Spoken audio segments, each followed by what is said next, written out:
you want to be Nana?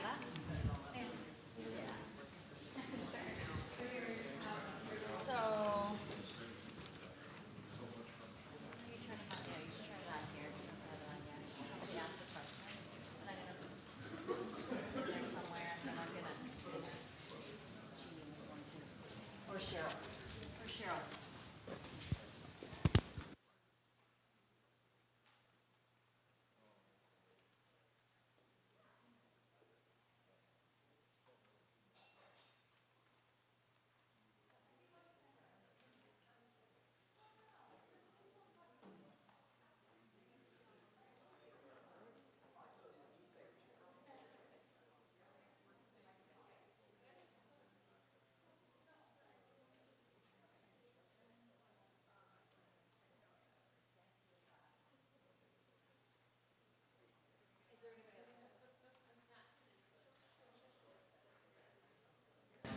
All right. I think we're going to get started. Welcome to the Nerdery. Thank you very much to the Nerdery for having us. Full disclosure, we're videoing this so that we can post it online for coaches and people who can't make it to training. So if you have a question, Kendra and Cheryl will have microphones. That was something we learned last year. People couldn't hear the questions. So full disclosure, if you don't want to be on TV, don't ask a question. No, I'm just kidding. All right, I'm Vicki Cody. I am the programs manager at High Tech Kids. I work with all the logistics and the events and registration. However, mostly I do coaches training because I was a coach a really long time ago. My kids are graduated from college, so it was a really long time ago. So this is kind of near and dear to my heart. Do we have any rookie coaches? Oh, wow. Okay. Awesome. All right. Is everybody registered with a 5-digit number? No. Okay. So do you know how to register with do you know what the process is, or you don't know anything yet? Okay. If after all this, we need to talk, we can talk later. All right, anybody who is registered, does this look unfamiliar to anyone? This is the guide, this is the game this year. I have it linked from our front page. So if you haven't had a chance to look at it, I would make sure you download it and read it. But we're gonna be going over most of it today. All right, do we have any coaches here? And I just always like to see more than 3 years? You don't count. All right, so pretty much everyone is second year, like a second year coach. All right, this is good. I would encourage you every year to come to coaches training because stuff changes. We have rule changes this year, again. So we'll go over the game, we'll go over all kinds of things. All right, just wanted to introduce the staff that is here. We have Kendra. This is your 4th day? Yes. 4th day. She's our new volunteer coordinator. Kendra is actually a graduate of the program and did First Lego League 4th grade? 4th grade through 8th grade. 4th grade through 8th grade, and she's a college grad now and has joined us. Cheryl Moeller is our executive director. Jeannie Badger is fixing this model right here out there somewhere. She'll be in. And Rand Willock is one of our head judges. He had kids in the program when I had kids in the program. I've known Rand a long time. So he's going to go over the missions here with us. Come on in. Oh, come on in. We also have Bethany Junkie, who is not here today. She runs our First Tech Challenge program. And if anyone's been around long enough to know Norm Tiedemann, longtime volunteer who retired and is giving us a couple of days a week, so he is working in the office with us this year. We have a lot of rookies and a lot of newer coaches, so real quickly I'm going to go over what is First and what we are, because we're entirely separate entities. You register nationally with First. They're the entity that they're the website, www.firstinspires.org. that you need to register nationally with before you can register with us. They author the game, and they have 4 robotics programs: Junior, First LEGO League Junior, First LEGO League, First Tech Challenge, First Robotics Competition. We are actually the affiliate partner for the 3 of them: Junior, First LEGO League, and FTC. First Robotics, the really big robots, is done by another entity. So you will register with them. You will order your Legos through your dashboard. Anyone who's registered, did you guys all get your Lego kits and everything already? If you have ordered your kit and it's been a while and you haven't gotten it, let me know, because really it should only take 2 to 3 weeks maximum. So First has a partnership with Lego, and that's how this all happens. But once you register with them, then the event registration happens on our website. And we manage all the competition here in Minnesota. All right, and we have been the partner for First LEGO League since 1998. We were part of the pilot. We are the largest partner in the country. On Friday, we checked on Friday, I didn't pull numbers today, we had 502 teams, which is about 8% growth for FLL, which we're pretty good with that. I'm good with like 8%. It's First Tech Challenge that's exploding on us with over 30% growth. But First LEGO League, we're good with that.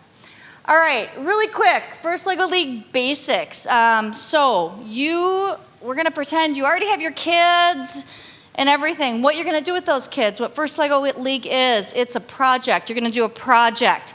This year it's about water, and we'll go a little bit more in depth with that. With your project, you determine a problem, you design a solution, you create a presentation, and you share it. And we'll talk about that a little bit more. You're gonna design a robot to do this, and you're gonna program it, and it's gonna do exactly what you tell it to do every time in 2.5 minutes. And then the third part of this program is core values, which is a lot like teamwork. And I always like to say, with this program, what the kids do is they do the project, they do the robot. Core values is sort of how they do it. And there is a judging session, around core values and teamwork that we will also talk about.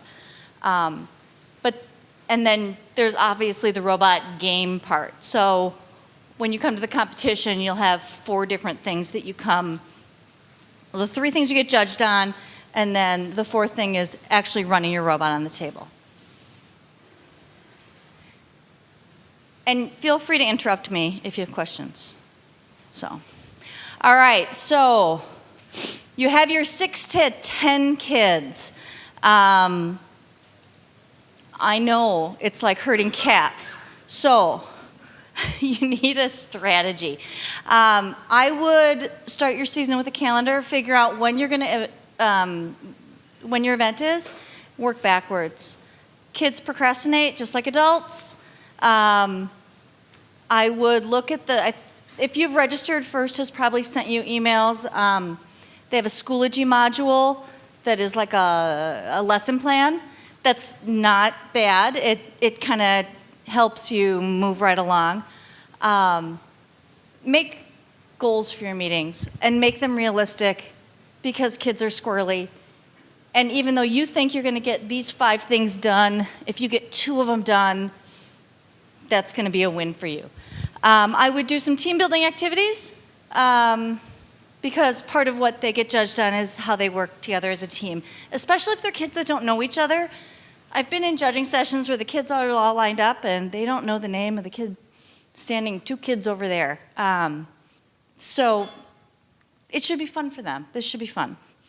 I would also keep some sort of notebook. I'm a binder person. I always had binders.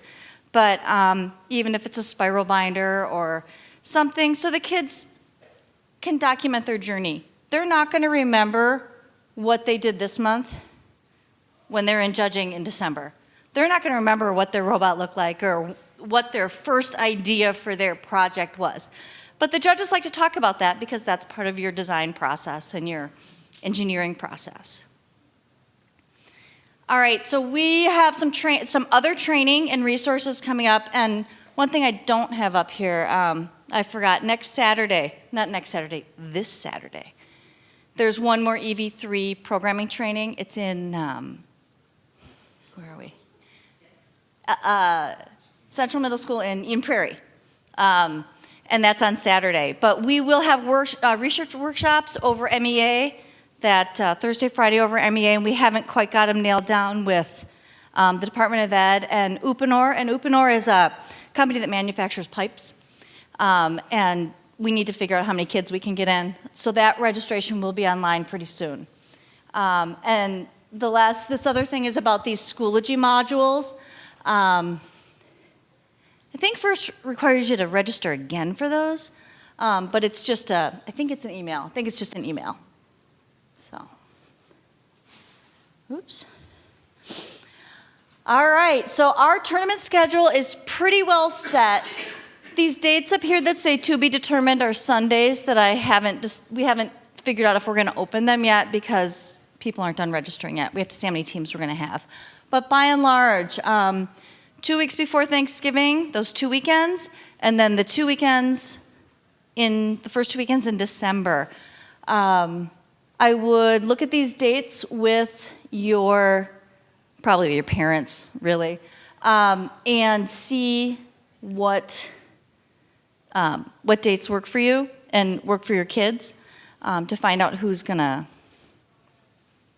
when they'll be available so you can register for them. Everybody registers for one event. Registration opens. It's a Friday. This year, new from last year, I'm going to change the time to 3 o'clock.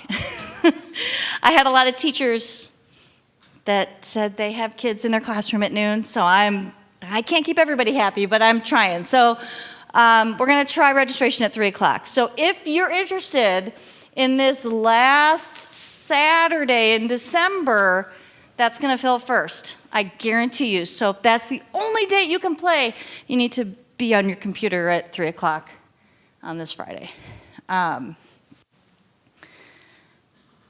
you have to be registered and paid with First before you register. So if you have a team number that starts with 2017, blah, blah, blah, blah, blah, you're not fully registered yet. So make sure you get that done before registration happens.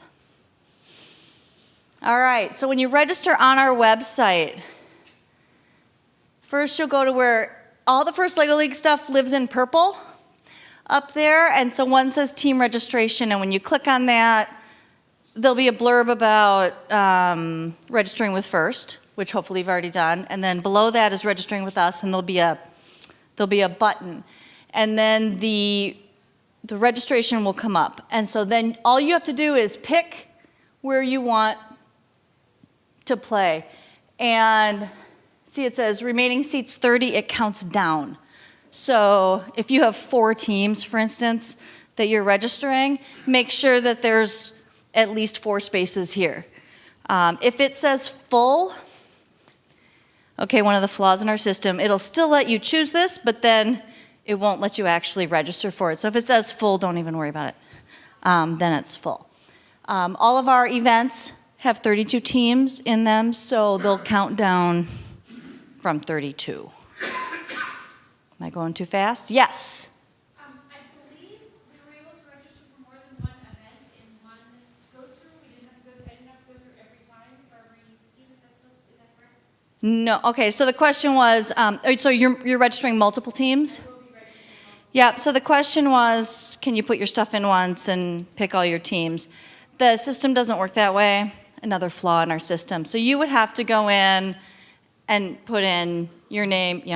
You put in, Sally Smith, and then team 1, 2, 3, 4 at Egan, let's say, and then you'd have to go in again. Sally Smith, team 5, 6, 7, 8. It leaves much to be desired, I know, but that is a problem with our system that we've been trying to get fixed, but has to do with the database system that we use. So It also does not, just so you know, it doesn't do that thing where, you know, when you get tickets at the Ordway and it says you have 15 minutes to buy this, it doesn't give you 15 minutes. You just have to keep typing. So, all right. So you will know if it lets you register and it lets you pay, then that's where you will be. At the end of registration, I will be posting a big Excel document that has everybody's team, so numerically, and then where they're playing. It'll also be on the individual pages of each tournament. So make sure you check that. But if you get a receipt and it allows you to pay, then you are in that event. When you go to register, we take Visa, MasterCard, Discover, and you can do the ACH thing where you put your checkbook routing number and stuff like that in there. We do that. We do not take American Express. They're way too expensive, so we don't take Amex. And I don't do invoices for people, so sorry about that. So when you register, here are your tips. In the system, the way our system is designed, it's by person, not by team number. So the first name that goes in, if you are a purchaser, for instance, and you have 4 different coaches, put in the coach name first, team information. When you get to the payment part, then you can put in, you know, Bloomington Schools, whatever the address is later. But that first name is who I'm going to send email to for the events. Also, because we have, you know, last year we had 632 teams.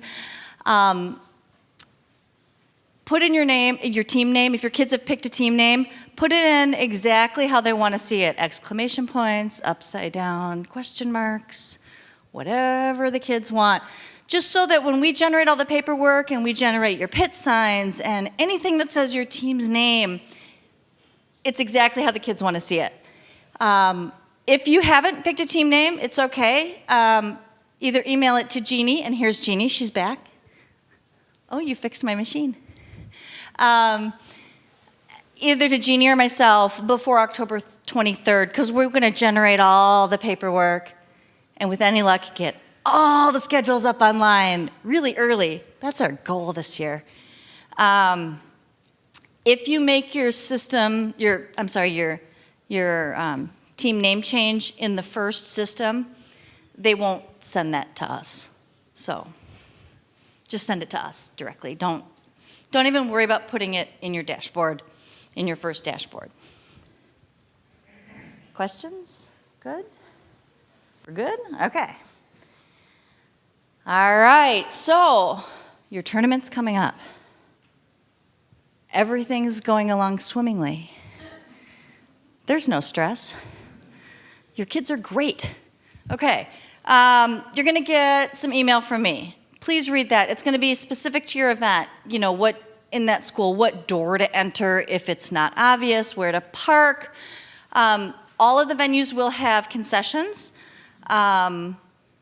And some of them do this pre-order pizza thing or pre-order lunch thing. You don't have to do that. It's optional, but if you want to, you can do that. You will have schedules. The schedules will be up online. I will send you all the forms that you're going to need. I'll send you a checklist of stuff not to forget, all that kind of stuff. So, and if you have questions, please let us know at that time. If you're not playing at the very, very first event, and especially if you're a rookie coach, I encourage you to come to an earlier event so you can just see what it's like, because it's loud and it's a little bit chaotic looking, just to prepare your kids. It'll also let you know how much Advil to pack, or earplugs if that's your thing too. But come to an event because you'll get an idea of how it works and how it runs. They're all free, so. All right, so the required forms. This form here, The demographic survey is the form I most care about because this is what our funders ask for. They want to know the kids we're serving, and we don't care what the demographics of your kids are, but our funders really do care.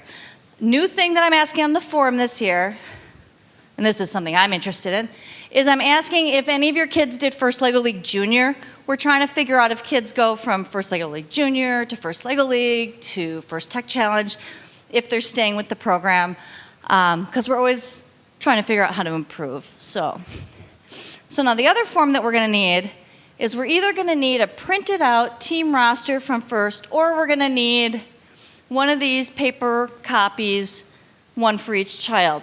The problem is right now, on the First website, you can't do this yet because apparently they're changing the system and you get this. If we continue to get this for a long time, I'm just going to encourage you to do the paper form because First can't tell me when they're going to have this fixed. So I'm sorry. This is the easier way to do it because you invite your parents. You invite your parents to have their child on the team, and what that consent is essentially it's a photo release is what it is. So if you come to the event though, and you have a kid who really, really can't get their photo taken for whatever reason, that I do want to know about. Because we take pictures of kids and we put them on our website, but if it's a child who can't get their photo taken, that's what I really want to know. I'm just going to do this really quickly because there were some weird things that were happening on the First dashboard, and we get phone calls that people say, my dashboard's yelling at me and it says that I'm not in an event and everything else. If it says you're not in an event, just ignore it because our registration is not done through their website because somehow they can't take money for us. So don't worry about that. But my dashboard was yelling at me and I was trying to figure out why. And what I want to show you is another thing that we're ignoring. And I came down here to see what this was, because I thought they had a new form. And I got this slide. And essentially what this sentence right here says is that if your kids can't get their approval done online, they can't play. And we're not going to do that. We're going to let every kid play even if their parent doesn't have access to internet. So those kids would just need a paper form. So if you somehow get to this, and it took me a while to get to this page, it says you can't register and your kids can't play if you don't have this online form. And I'm not worrying about that. So don't worry about that if you get there. All right, so at your event, the doors will open at 7:30. And it's a little bit of organized chaos. I like to say it's organized, but it is chaos. You'll come, I just need an adult to check in, and I'm gonna want the demographic survey, and I'm gonna want your consent forms or the printed out roster. I'm also gonna ask you how many kids you have on your team. And the reason I'm asking you is because we're gonna give you medals at the end of the day. And even if you had 7 kids on your team and one is sick, and you want 7 medals, that's fine, I'll give you 7 medals. If you have a really big team, if you have a team over 10, we're okay with that too. But if you have a team of like 14, give me an email. I want to make sure that we bring enough medals for all those kids. We don't care that you have a team of 14. We might give you a special prize for having a team with 14 kids, but we want to make sure that we have enough medals for all the kids there. I wouldn't suggest a team of 14. I wouldn't suggest it. So that's a check-in, and it's just an adult. I'm just going to ask for the forms and how many kids you have. And also that lets me know that you're there. Because if you don't check in, I'm going to hunt you down. And at some point in time, some judge is going to freak out and say, this team didn't show up, and I've got to hunt you down and find you. You will be assigned a pit table, which will be probably a 6-foot table. We guarantee 2 chairs. Some of the schools give us the cafeteria tables that have the chairs attached. Not all of them. My suggestion is throw one of those camp chairs in your car. It's a long day to sit on a floor of a school, so I would bring some chairs just in case.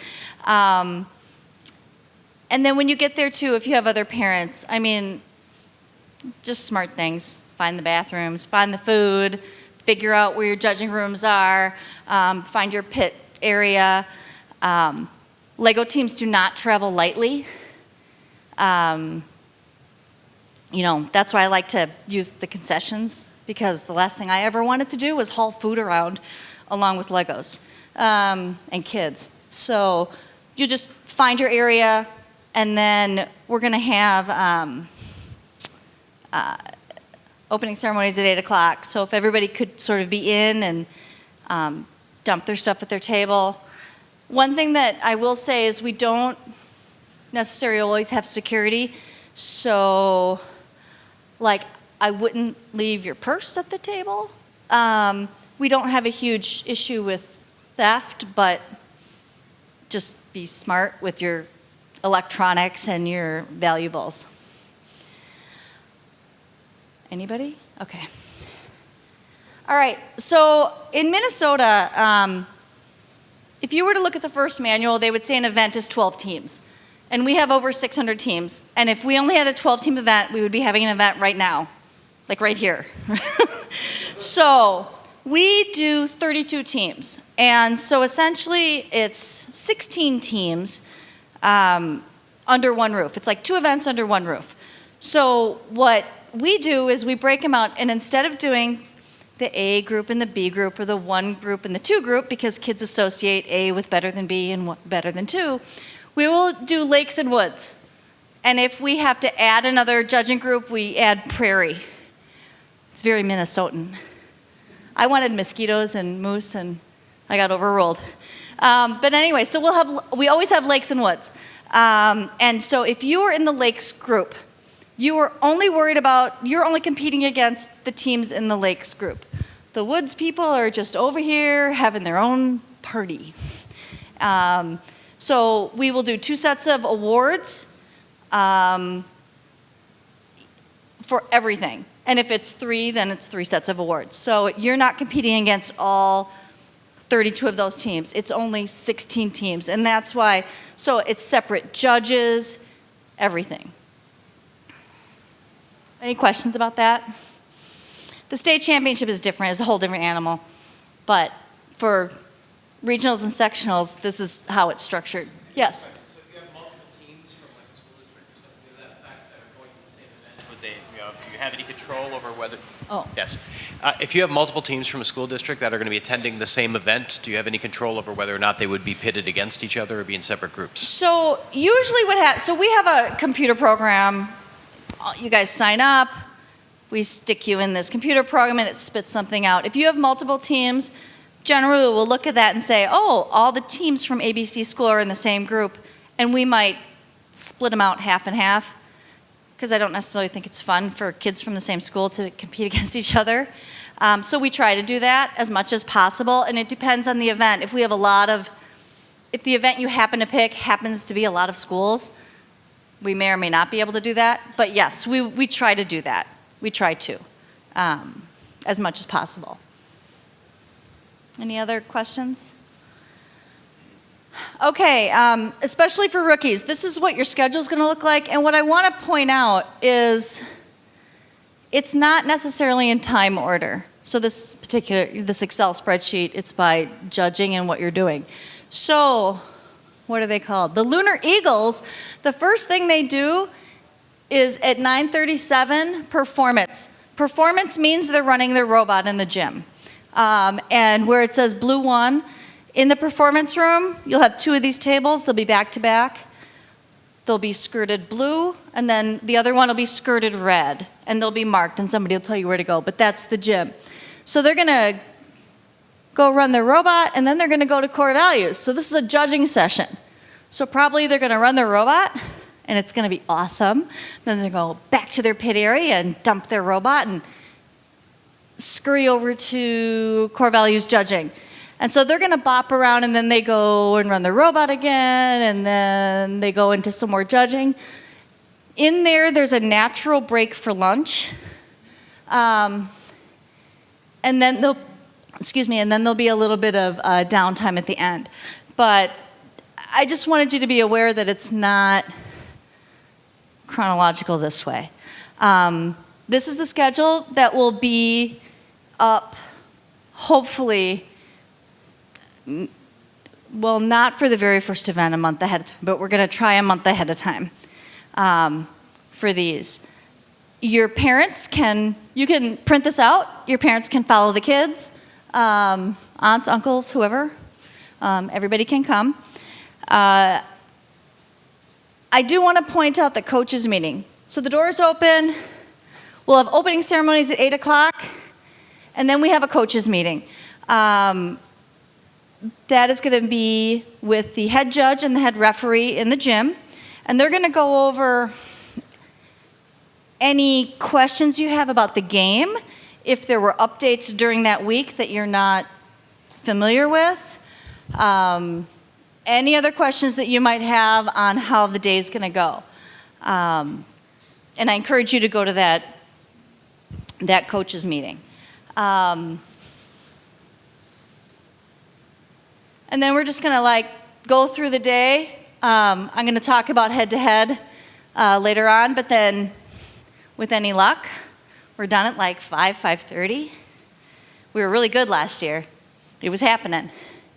So, all right, were there any questions about the logistics of the day? I can't believe I'm that good. Oh, yeah.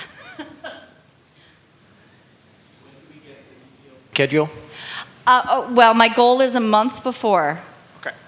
Now, it won't be a month before the Egan event because that one's 2 weeks before Thanksgiving, but I'm a month before, we're hoping, maybe 3 weeks.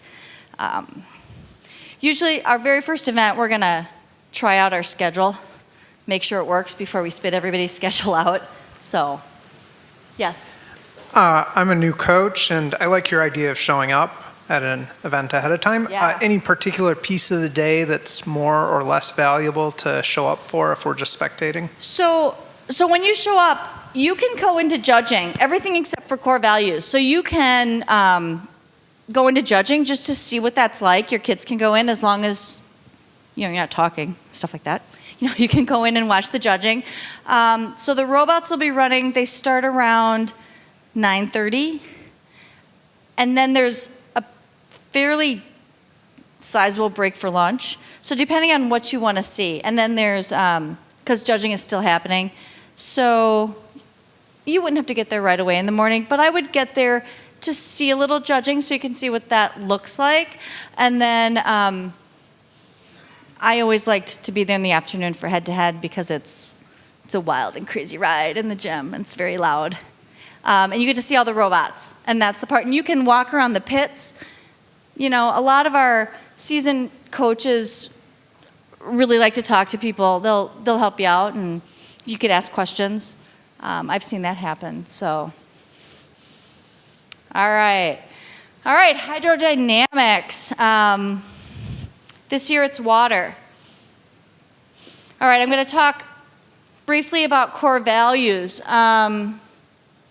Minnesota does not require the poster. In this book, the first page talks about core values and talks about core values poster. You're welcome to do it, but we don't require it. There's nothing bad about doing it, but it's not required in Minnesota, so don't worry about that.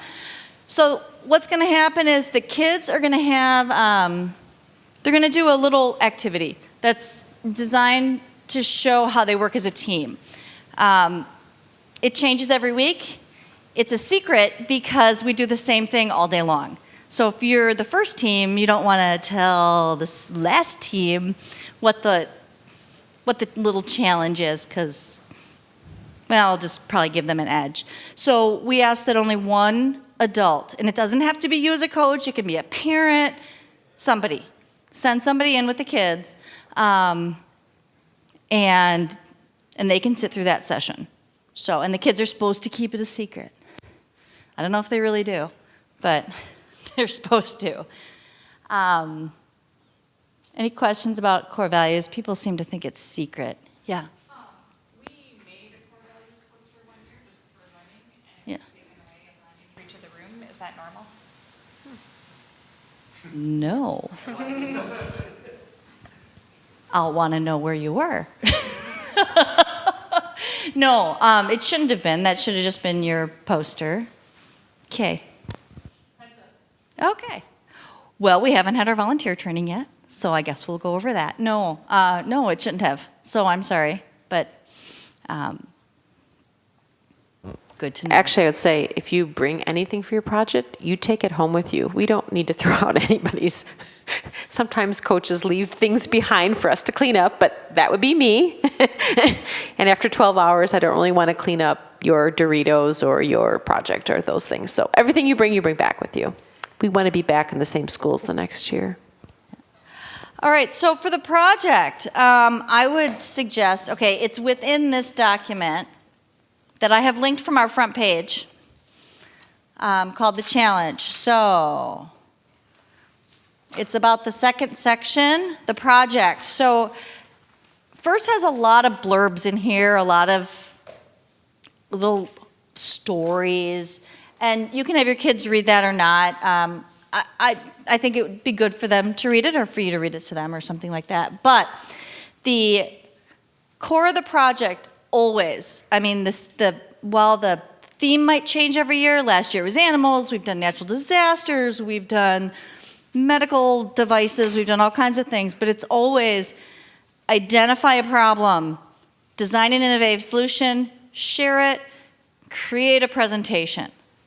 It's always those four things. So this year's project is exactly blah, blah, blah, blah, blah. There's a lot of verbiage here. Your team's project challenge this season is to improve the way people find, transport, use, or dispose of water.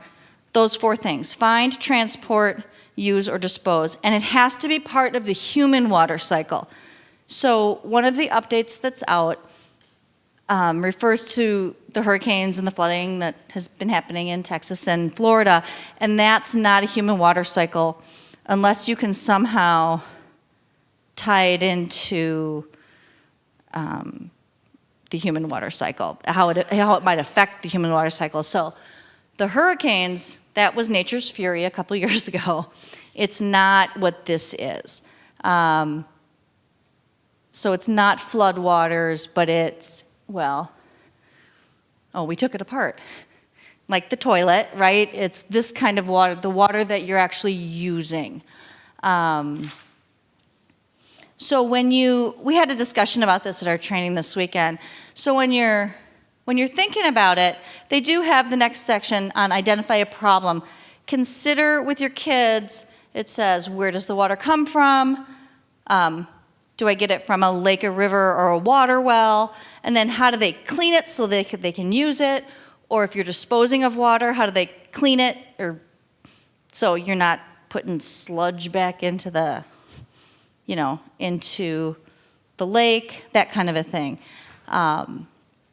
Just make sure it somehow circles back to how humans use the water or dispose of it and transport it, all of that. So,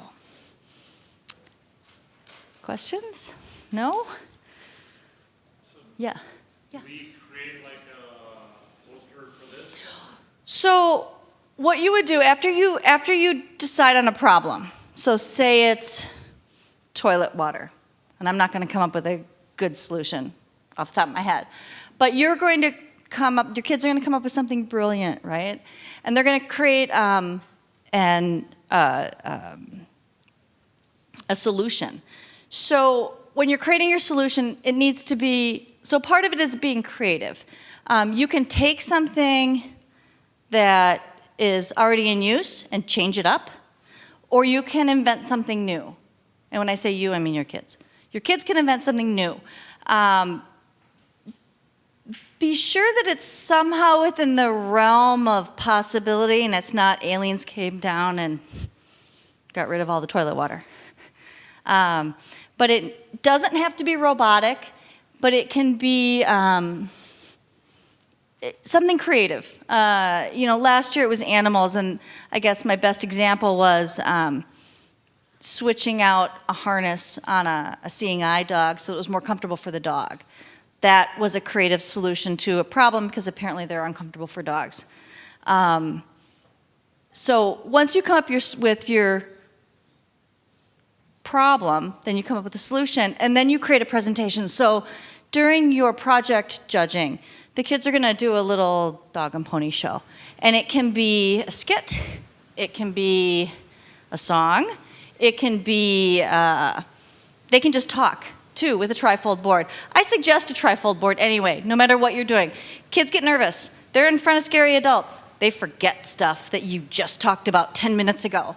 And if it's on their board, they can look and say, oh, yeah, we did share it with Upanor, and we did, we did talk to these experts, and here are all our statistics, and this is why we think our invention is brilliant. Or if it's something that they've designed in their head, like one year my kids did a thing with Mars for this.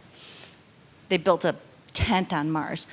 They had a drawing of it so that it was easier for them to show the picture and explain it than to verbally project that to the judges. So trifold boards, I think, are good. We discourage PowerPoints because you have 5 minutes to set up and do your little presentation. So to boot up a computer and bring in your projector and all that, it just takes up too much time.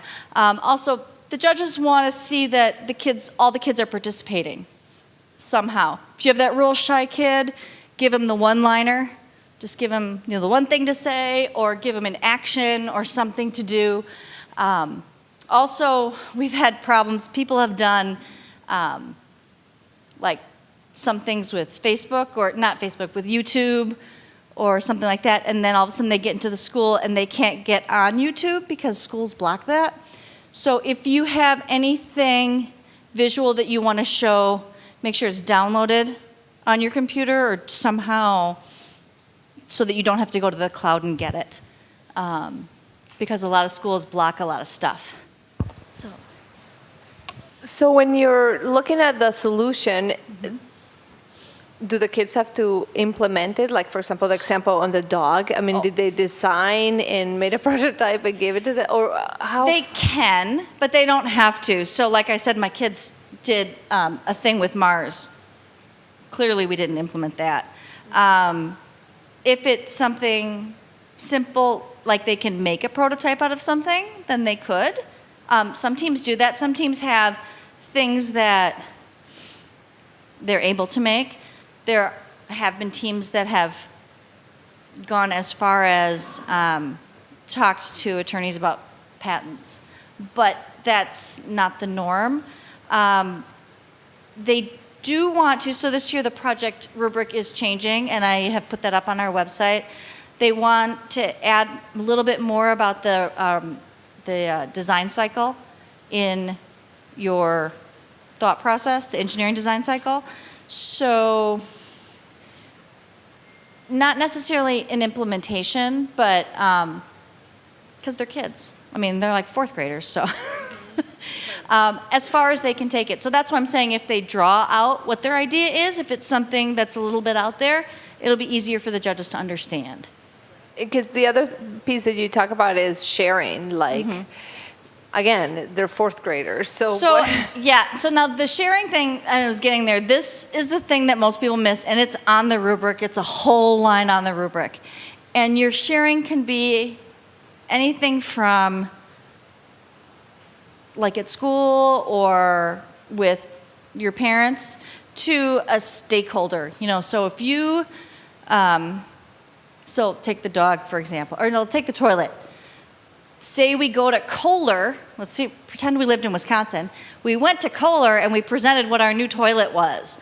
There are people that have done things like that because they'll ask their parents, do you know somebody who works with toilets? And you have no idea who your parents know. It's kind of amazing. But, or you can also, you might be surprised, and I realize the parent would probably have to start this conversation, but to go out there, companies are kind of okay with kids coming up with ideas, and even if it was Kohler, you might be able to find somebody to email with or Skype with so that the kids could just say, hey, we have this idea for this new toilet. What do you think? And they might say, that's brilliant. Or they might turn around and say, oh, have you thought about X, Y, Z? Can't make the pipe smaller because that could cause problems. Or whatever.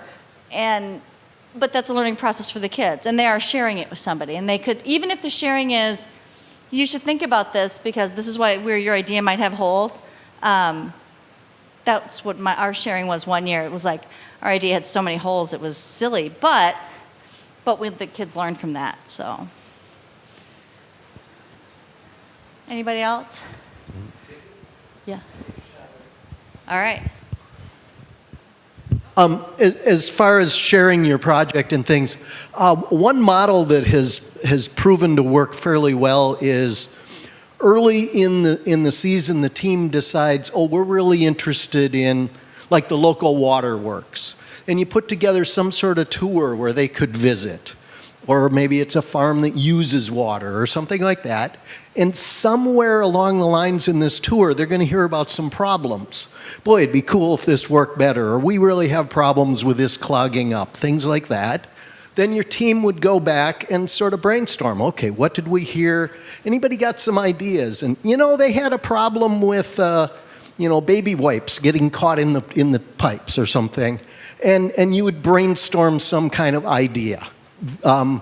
Appropriate to the age level of the students. Maybe our 8th graders might actually try to build a model out of Legos or something. And then you work, a month on sort of developing that idea. You do some research. How much would it cost? Put together a little spreadsheet or something. And then you would invite the person that gave you the initial tour back to one of your meetings. Show them your robot. They'll go, oh, wow, this is really cool. And oh, by the way, we want to show you our solution. And, it's got to be the right kind of person that can work with kids and give you good feedback and things. But that's a really good model. We heard about this problem. We worked on it. We presented it back to the stakeholder. And then the judge is going to say, oh, and how did they, what did they say about it? And they said, oh, they really wanted it. They want to buy it right away or, that kind of thing. So sort of a model like that is very typical. The other thing I was going to say is you asked about prototyping and things. One of the things with Lego League is you got a lot of students that like to build with Lego, but they can't all be building on the robot, and there's a point where you're done building with the robot. We've been known to build Lego prototypes of whatever we're inventing, just to give the students more chance to build and things. So little projects like that are really useful. Props for your skit. Microphone and things built out of Lego are always cool. Question about the presentation. You mentioned the 5 minutes of Yes. rookie here, and with my co-coach, we couldn't find anywhere that said a minimum or maximum. Is there Maximum of 5. maximum of 5? Yes, and it should be in there.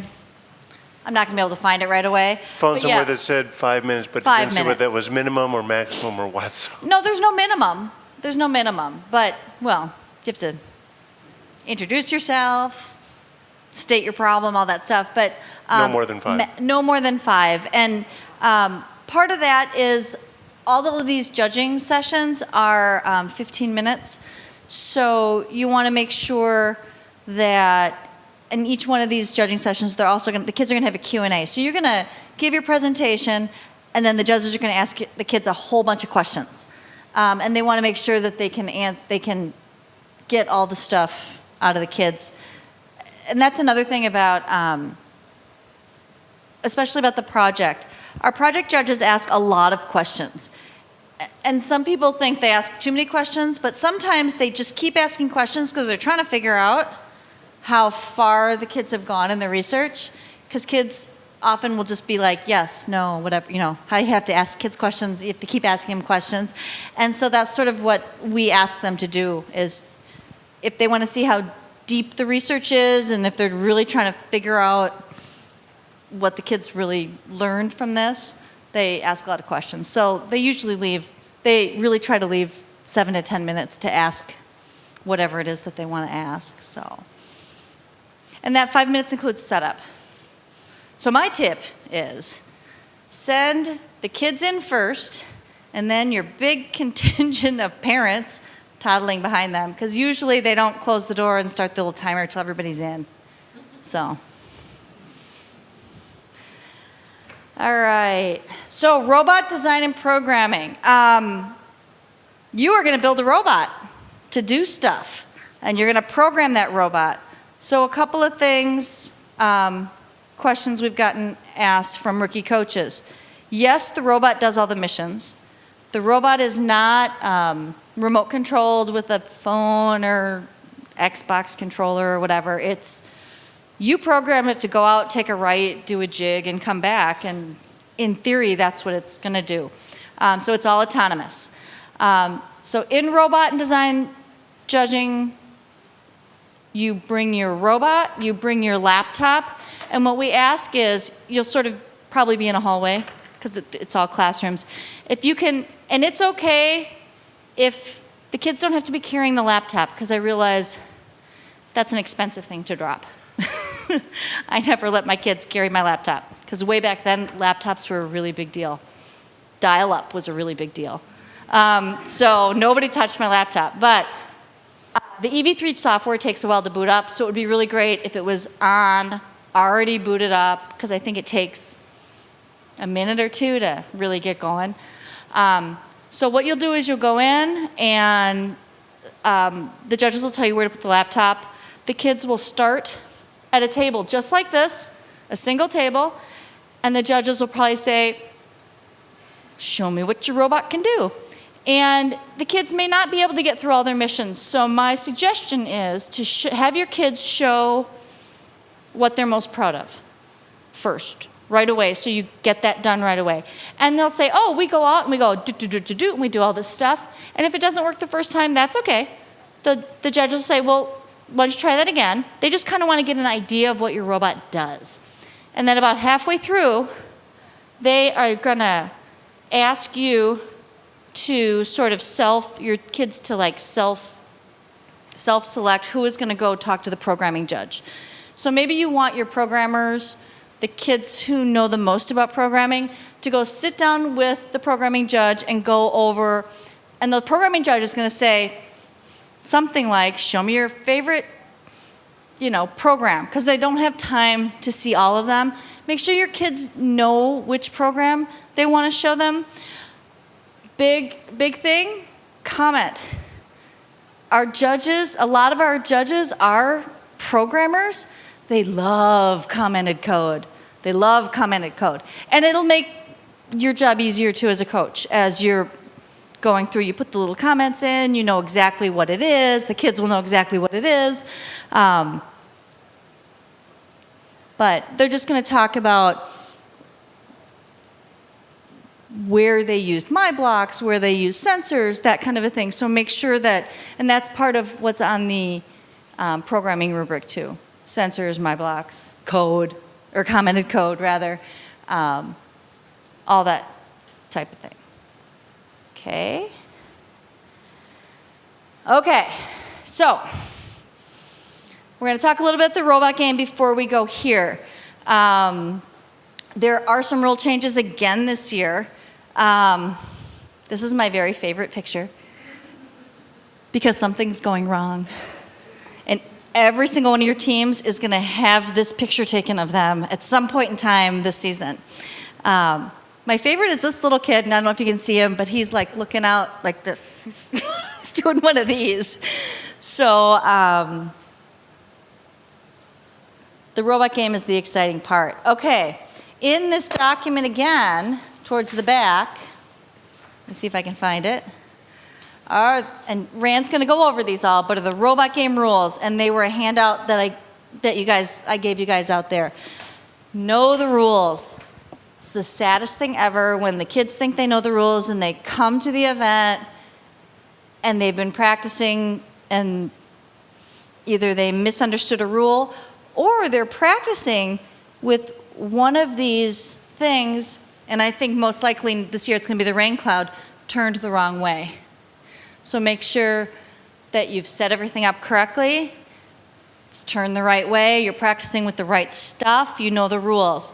And your mission models are correctly placed and built on the table.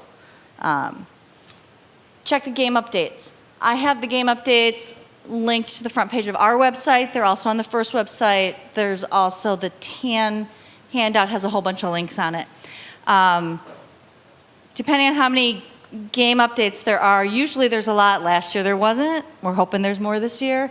But on Friday, whatever's updated by Friday is what we'll use for the weekend each week. So most of the rest of the country is done in December. So usually the updates are done by early December.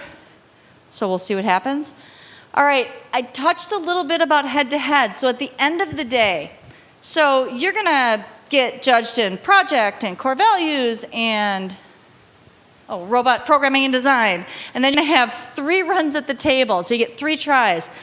When we talk about advancement, you get your highest score. So you get a 0, and you get a 400, and you get a 20, and we take the 400. So there's that.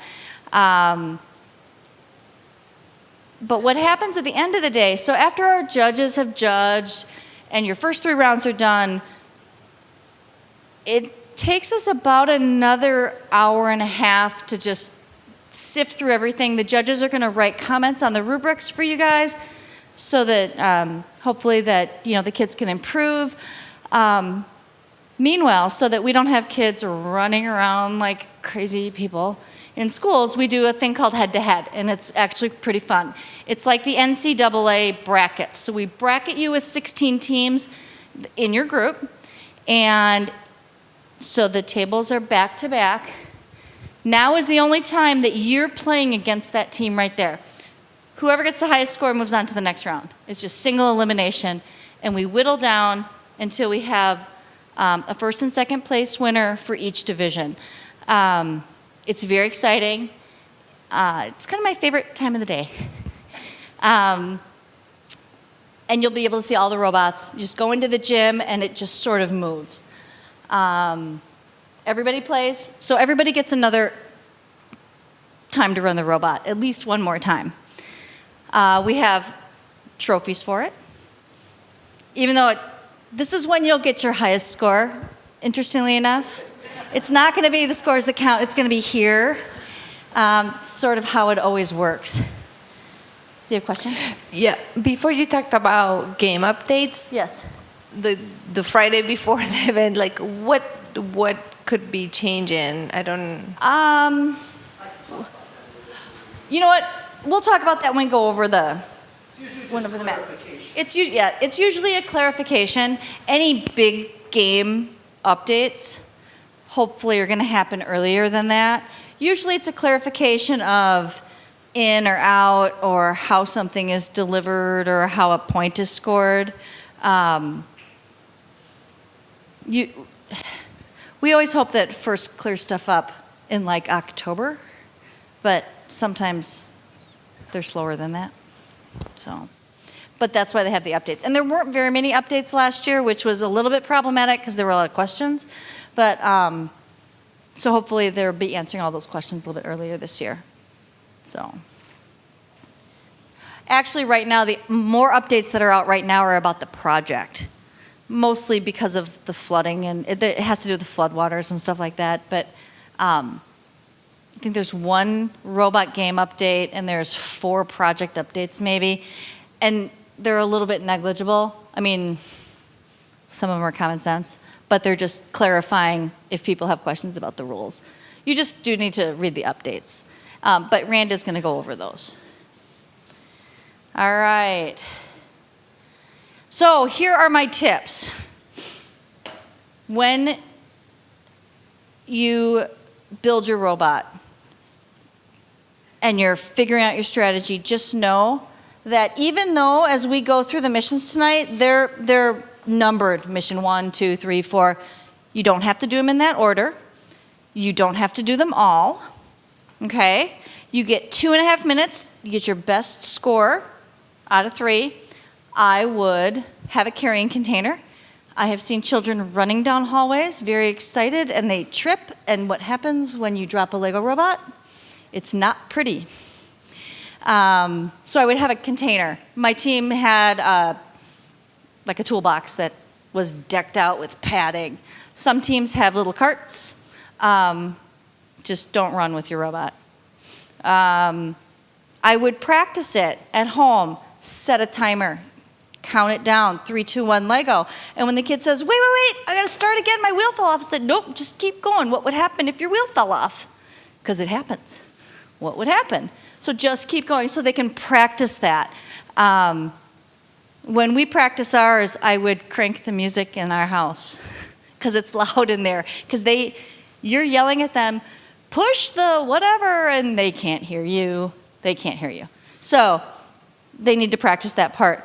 I would start early on the project because let's be honest, there is not one kid that joins to do a project.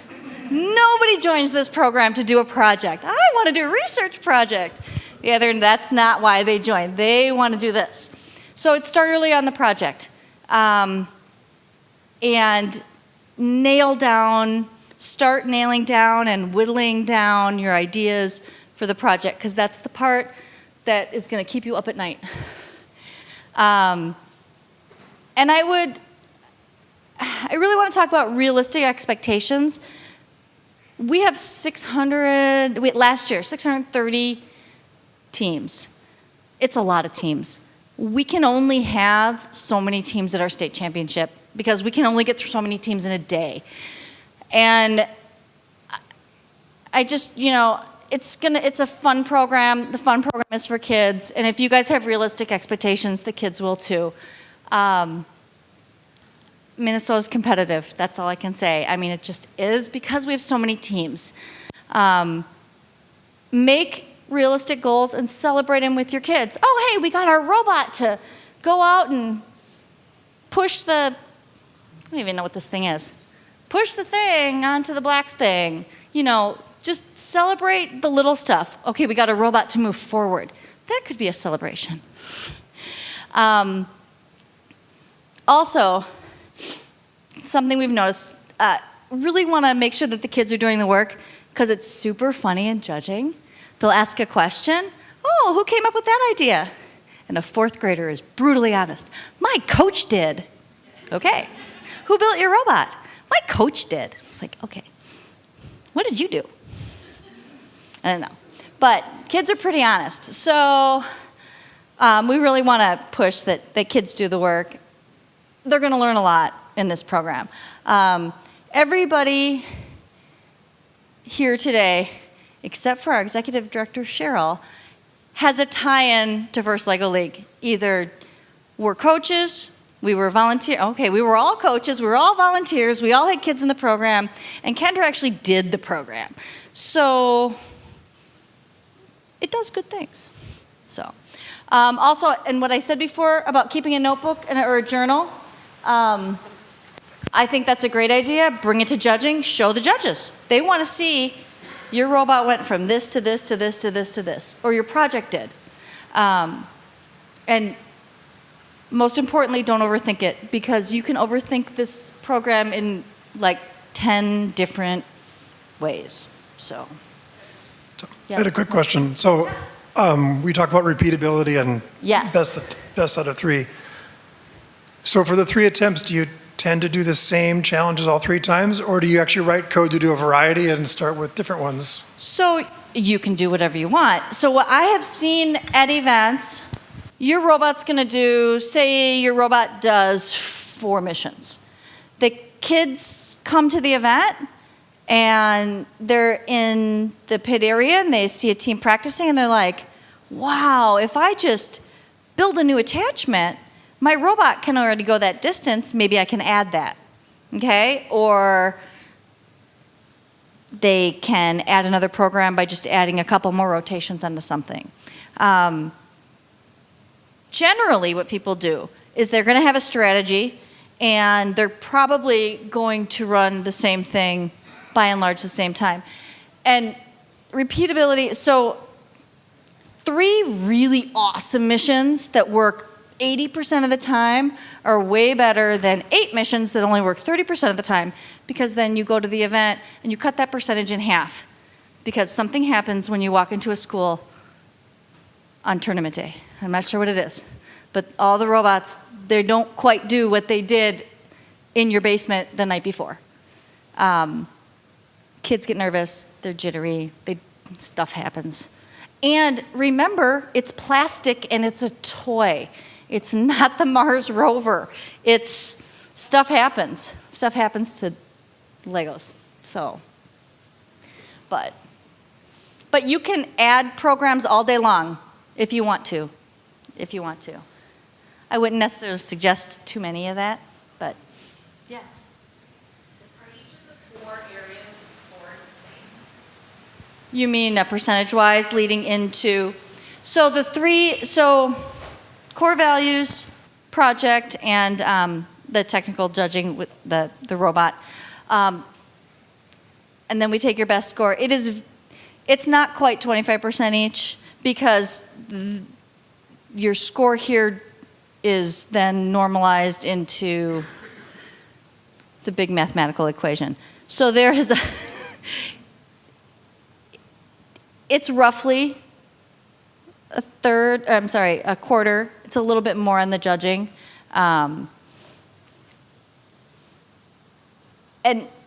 that's why I say, if you're having a bad robot day, it might be okay, because your kids may have rocked every judging session they had, but they just weren't hitting here on that day.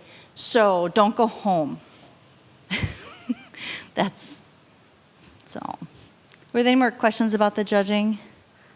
Yes. So I think some years they've done where in the end, for advance, you do have to get the top percentage. So the question was, in the past there was a rule that you had to be in a certain percentage to advance. At the state championship, there is to advance out of Minnesota, and it's the top 70%. So. Yes. I thought it basically worked out to be about a third, a third, a third. It did, but then you have to factor this in as well. So there's 3 things. There's core values, there's project. No, so there's project and core values, and then robot design and programming are sorted together. So if that's roughly a quarter. No, this is separate. So think about it as 4 categories. That's different Than what you saw where? What?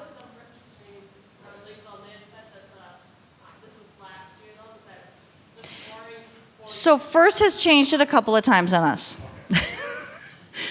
A couple years ago, it was a third, a third, a third, and then you had to score, what was it, top 40% of this. It happened to be the year that the board was really difficult, and people across the country had problems with this because they had teams that had really great projects and did really great in core values and did great in their robot design, but like I said, couldn't hit on the table.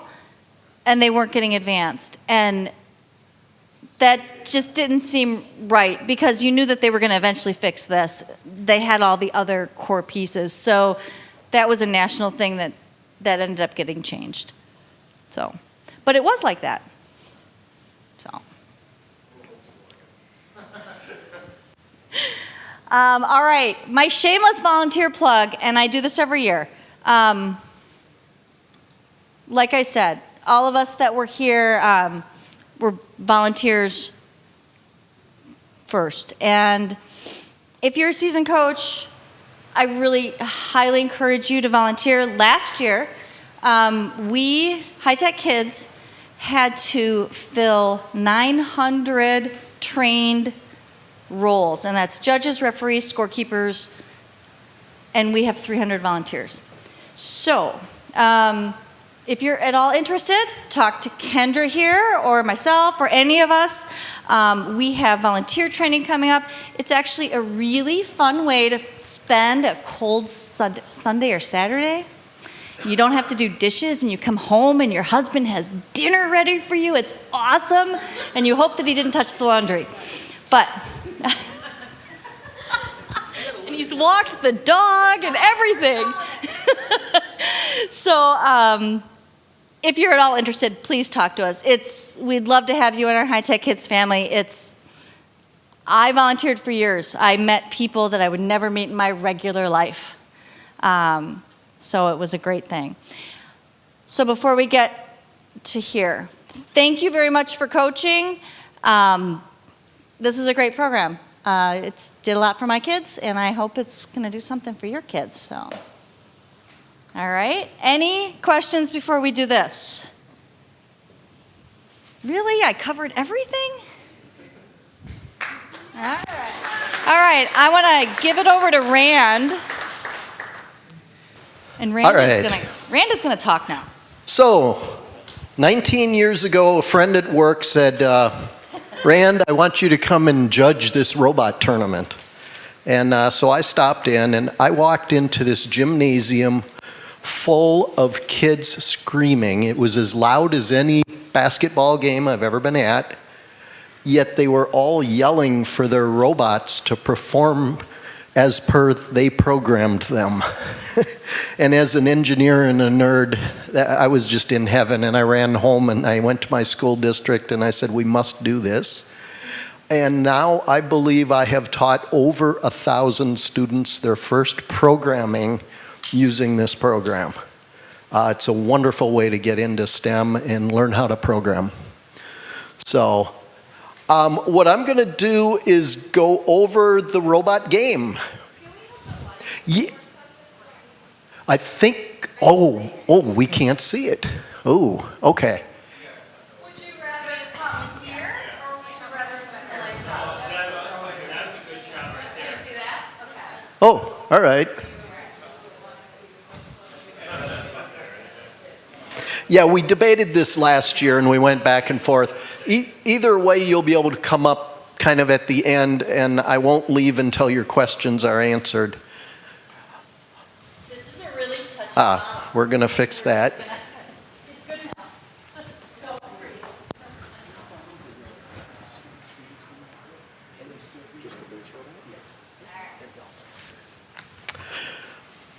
Okay, so I'm going to go over a couple of different parts, and one is the robot game, which is kind of the general rules for how we conduct a match.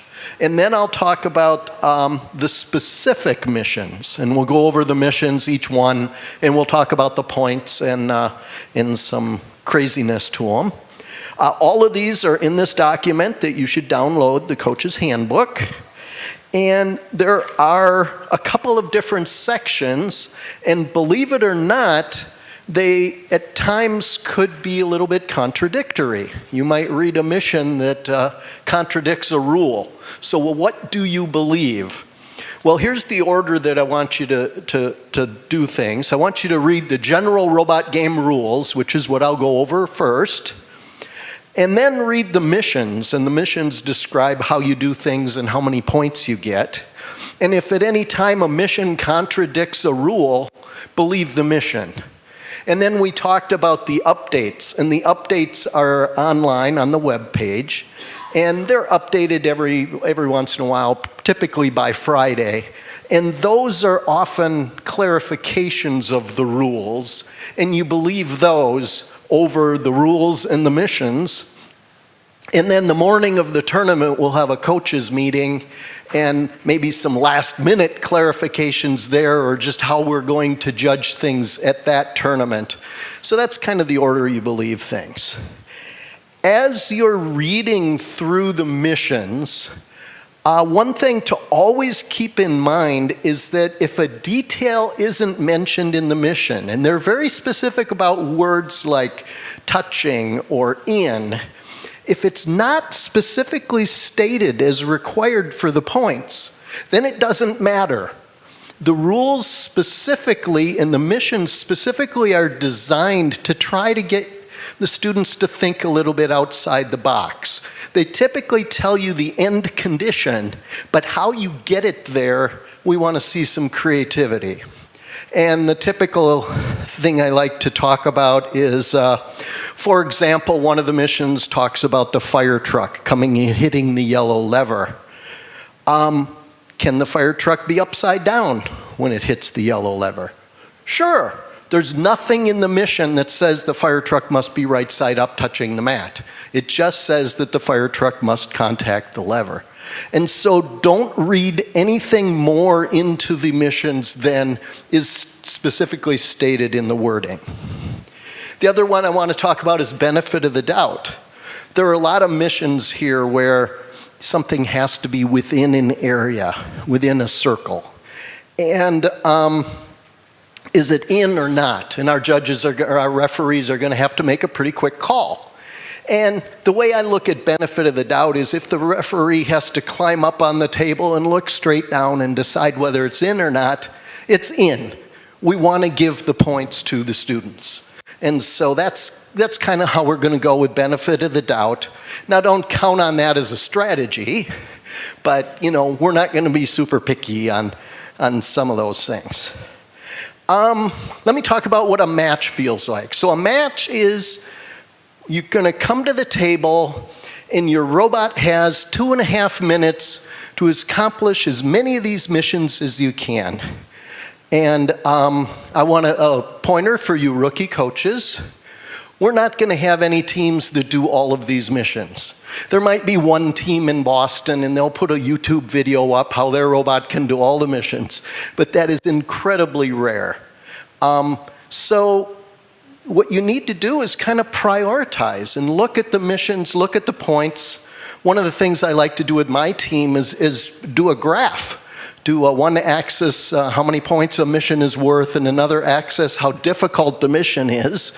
And we plot out. We go through each of the missions, put them on that graph. By the way, we're learning about graphing along the way. And then we look at this graph and we say, now, do you want to do that really hard mission that's worth 10 points? Or do you want to do that really easy one that's worth 30 points? And we prioritize that way. A team that does this year probably 3 or 4 missions is going to be very, very successful. And as Vicki said, doing 3 or 4 missions that always works is a lot better than having 10 missions that only work, a small percentage of the time. Now, during a match, so you have 2.5 minutes, so your robot starts out in base, and base is this arc right here, and it is a volume. Base is 12 inches high. It goes all the way back to the wall, but not over the wall. And your robot must always start out totally within base. No part of the robot can be hanging outside of base. You can't have a wire hanging over the line or anything. And that includes the back. We don't allow wires hanging over the back. And a match will start. We'll go 3, 2, 1, Lego. And you get to push start button on the L for Lego when we do 3, 2, 1, Lego. And then your robot is going to run programs to go out and do missions. Now, your robot can return to base, and anytime your robot returns to base, the students may touch the robot, may add parts to the robot. They might add a special arm, take something off. They can switch the programs that are running. They can switch which pieces the robot might be moving. The students can touch the robot here. Students can't interact with anything out here. The robot does everything out here. Now, believe it or not, sometimes the robots will get stuck somewhere out there and they won't make it back to base. Do you have to stop? No. we're going to let the students do what's called an interrupt. They can grab the robot, and if they touch the robot anywhere out here, you must immediately return it to base, and then they can run the same mission again, or they can try running a new mission. That is called an interrupt, and there is a penalty for that. If the robot is outside of base, the referee is going to have these red, what do we call this here, pucks or something? Pucks? And they're going to put one of these pucks down in the corner. And at the end, that counts as -5 points.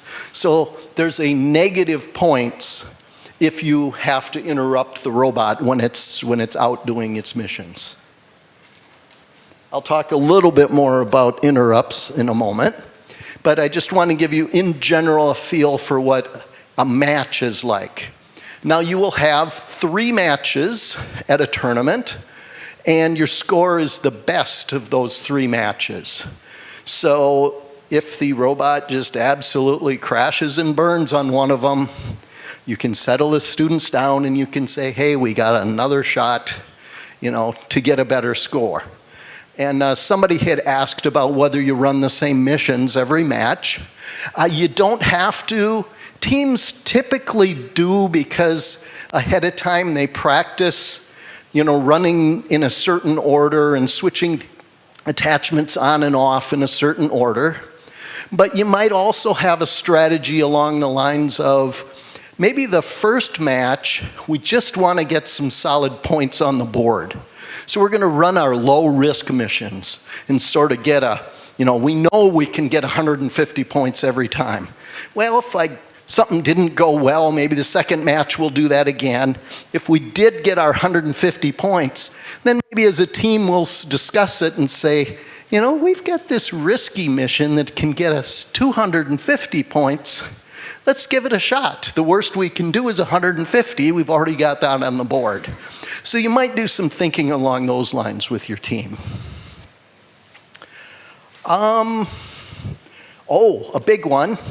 So I told you 2.5 minutes. The points for the missions are counted up at the end of the 2.5 minutes. And that's really important because your robot might go out and accomplish a mission, and then it comes back and you run another mission. In doing that mission, it somehow undoes the first mission. Too bad, we count the points at the end of the 2.5 minutes. So the other thing is we don't do any resetting of the missions during that 2.5 minutes. So if they tried a mission and the robot moved something, we're not going to reset it and say, oh, let's try that toilet flushing again. Whatever the robot does during that 2.5 minutes stays that way. You get the points if at the end of the 2.5 minutes the robot is out there? Oh, some years you get extra points. Oh, the question was, do you get the points if the robot is out there?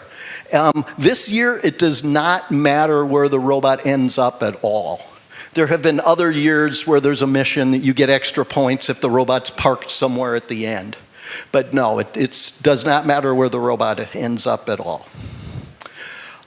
When you get your field pieces and your mat, one of the things you're going to notice is that your mat is smaller than your table.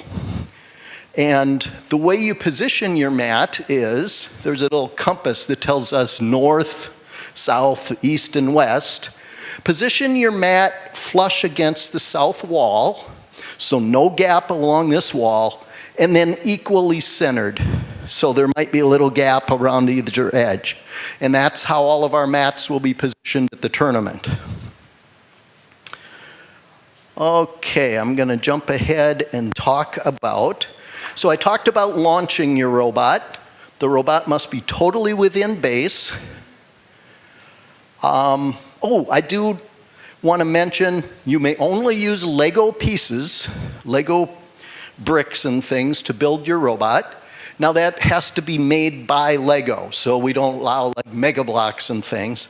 But other Lego brand sets like Duplo pieces. You'll see teams using Duplo and Bionicles and things like that, as long as they're official Lego. Now, there are limits on motors. You can only have 4 motors, and that is 4 motors at the match. It's not 4 motors on the robot at once and you can swap one off and have another one. We have had teams that say, oh, we have 4 motors on our robot, but we've got an arm that has a motor, and we take that off and we put a different arm with a different motor. No, 4 motors in the room is kind of how the rule works there. So that's the equipment. I want to talk about technicians. Technicians are what we're calling our team members. And so we're going to have a team of up to 10 students in the room, but we only want 2 of them running the robot at the table at the time. So only 2 students at the table running the robot, and they'll be right here. And the rest of the team won't be too far away. We'll have maybe a line in the gymnasium or something. They'll be standing back here. Now, we allow you to switch in and out, just like hockey. We sub on the fly. So, you know, Billy and Jane can run their mission, and they can run over and switch, and then a couple other students can run their missions. You can swap them in and out, but we only want 2 at the table at a time. So. Let's see, a couple other things. So when you first come to a match, we'll have about a minute or so, maybe a couple of minutes between matches for you to set up and kind of get your robot ready, get it positioned. You know, if it's pushing a piece out, you can line it up. What we want our students to do is do a little bit of quality control for us. We're running over 100 matches that day, and we have to reset the table between every match. And we've got really good volunteer table setters, but sometimes things might not be positioned exactly right. We might forget to reset something. So what we really want the students to do is, for the missions that they're running, just double check to make sure the table is ready for those missions. And I actually see a problem right now. I'm going to run this mission. This needs to be reset. That's the kind of thing we would like the students to catch during that quality control. And we don't want them to reset it. We would like them to ask the referee to do the reset. But just kind of look over the field. I do have to talk a little bit about field damage. So if in accomplishing one of these missions, your robot breaks the model, you don't get the points for that. And that includes if the robot knocks it off of the dual lock, holding it to the mat. And we don't allow intentional model breakage as a strategy for accomplishing missions. You know, I know that you can probably get the rain to come out of this if you run into it hard enough with your robot. But we're not going to give you the points if you knock it over and knock it off the dual lock. Now, we do have unintentional damage kinds of things. You know, a corner falls off one of the models or something like that.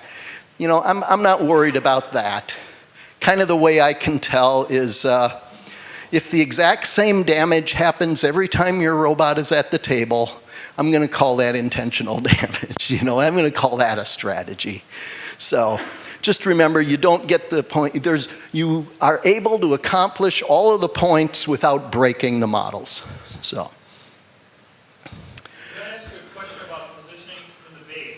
Absolutely. Are you allowed to bring a jig?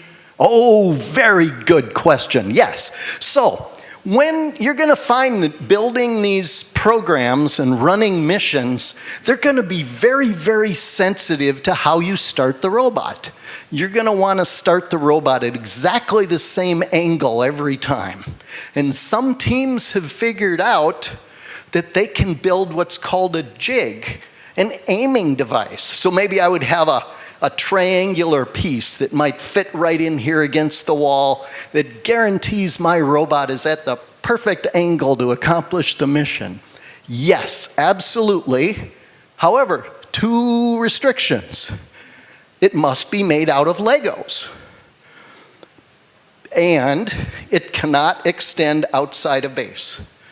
But yes, you will see some very creative, we call them jigs, starting jigs for the robot. Yes, very good question. Thank you. When the robot is pushing a piece outside of base, if the robot is starting inside of base, but the piece that it's pushing is slightly outside of base, is that? The question was, if the robot is in base, but the piece it is touching is slightly outside of base, that is not good.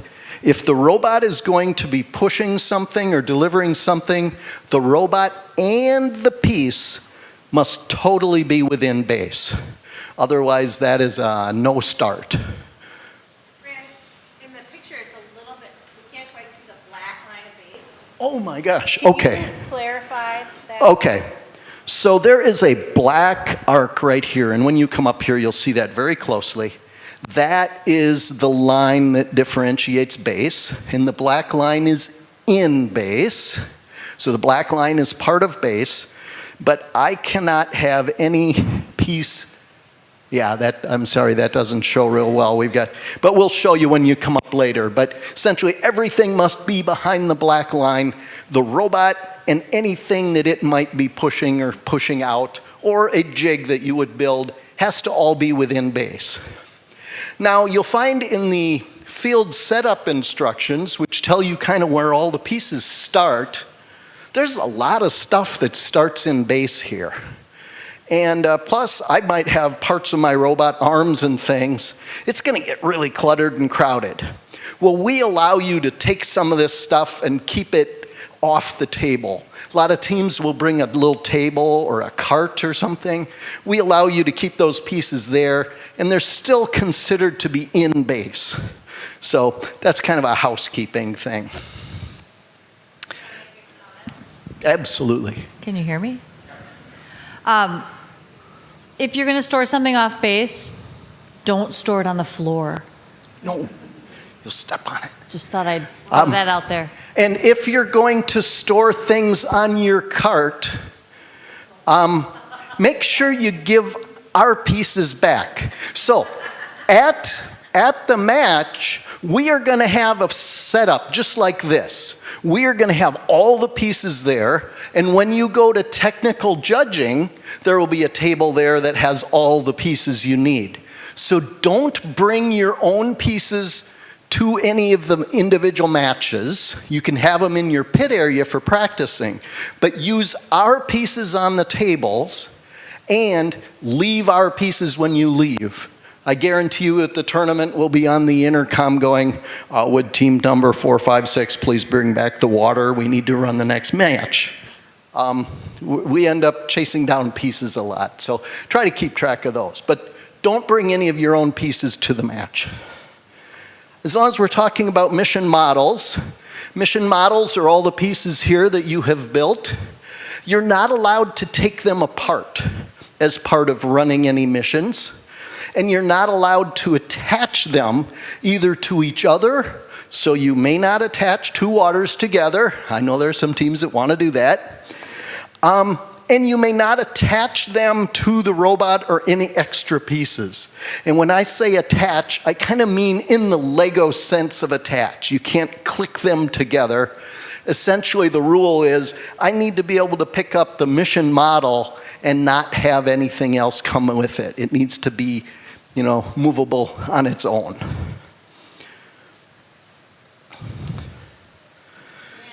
So, I have a question. So, yeah.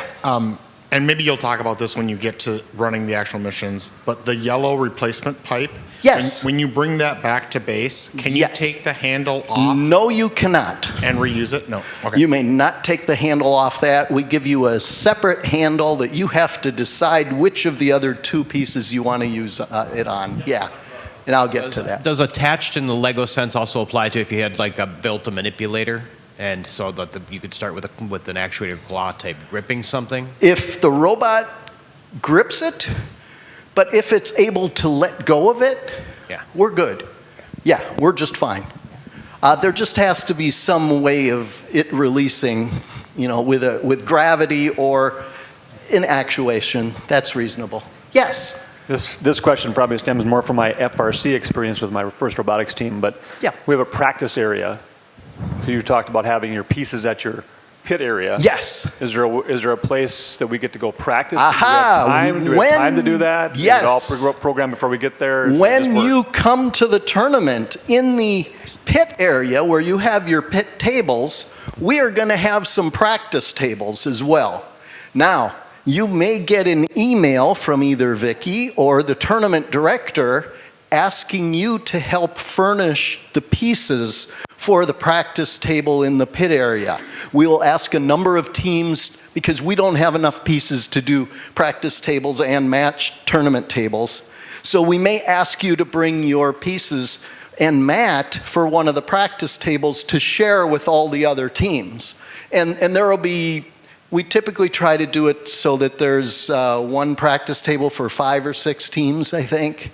Now, when you do bring your pieces and put them out on the practice table, it's a good idea to just put the pieces out that are dual locked down. And then when a team comes to practice at the table, they will bring all the movable pieces, use them, and then take them with them.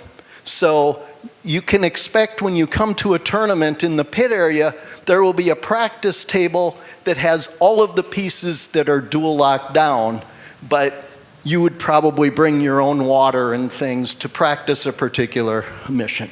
So this is what I forgot to say. So everybody's going to bring their challenge kit. All of these little loose pieces, put your team number on them with a Sharpie somewhere.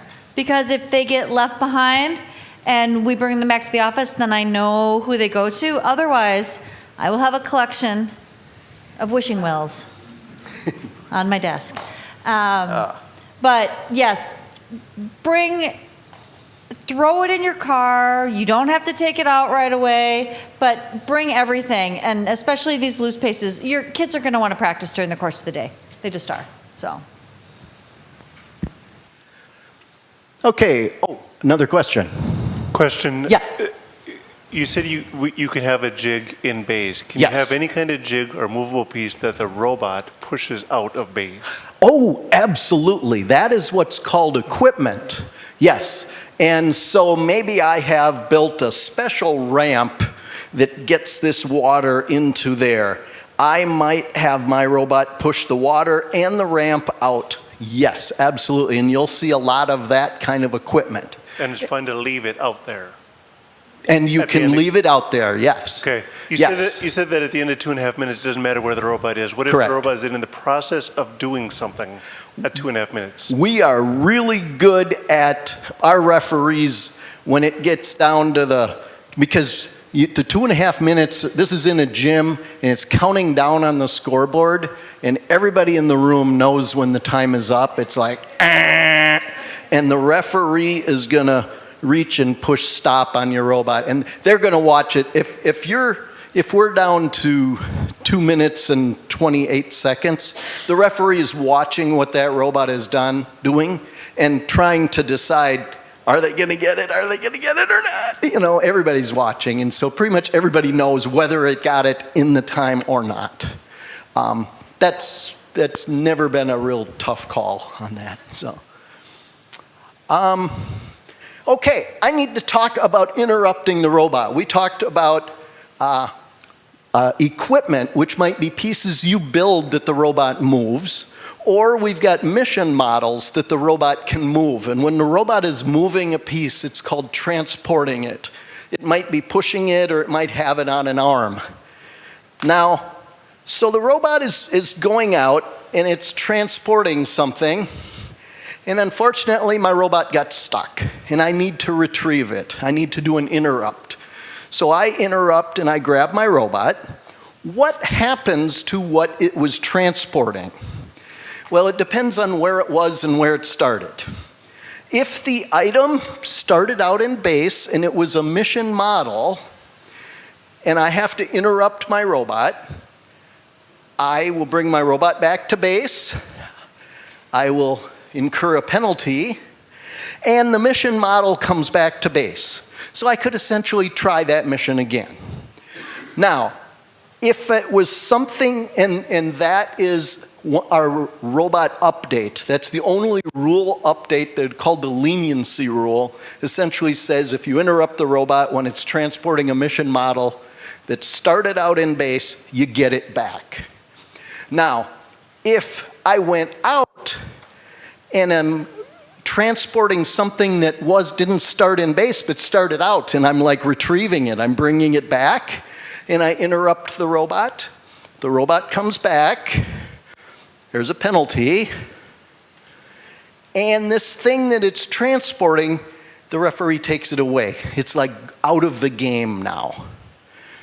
The other situation is if I have built something, so maybe I built a bucket to hold the water, if my robot is transporting that and I have to interrupt it, the water comes back because it was a mission model, the robot comes back, but there's a penalty.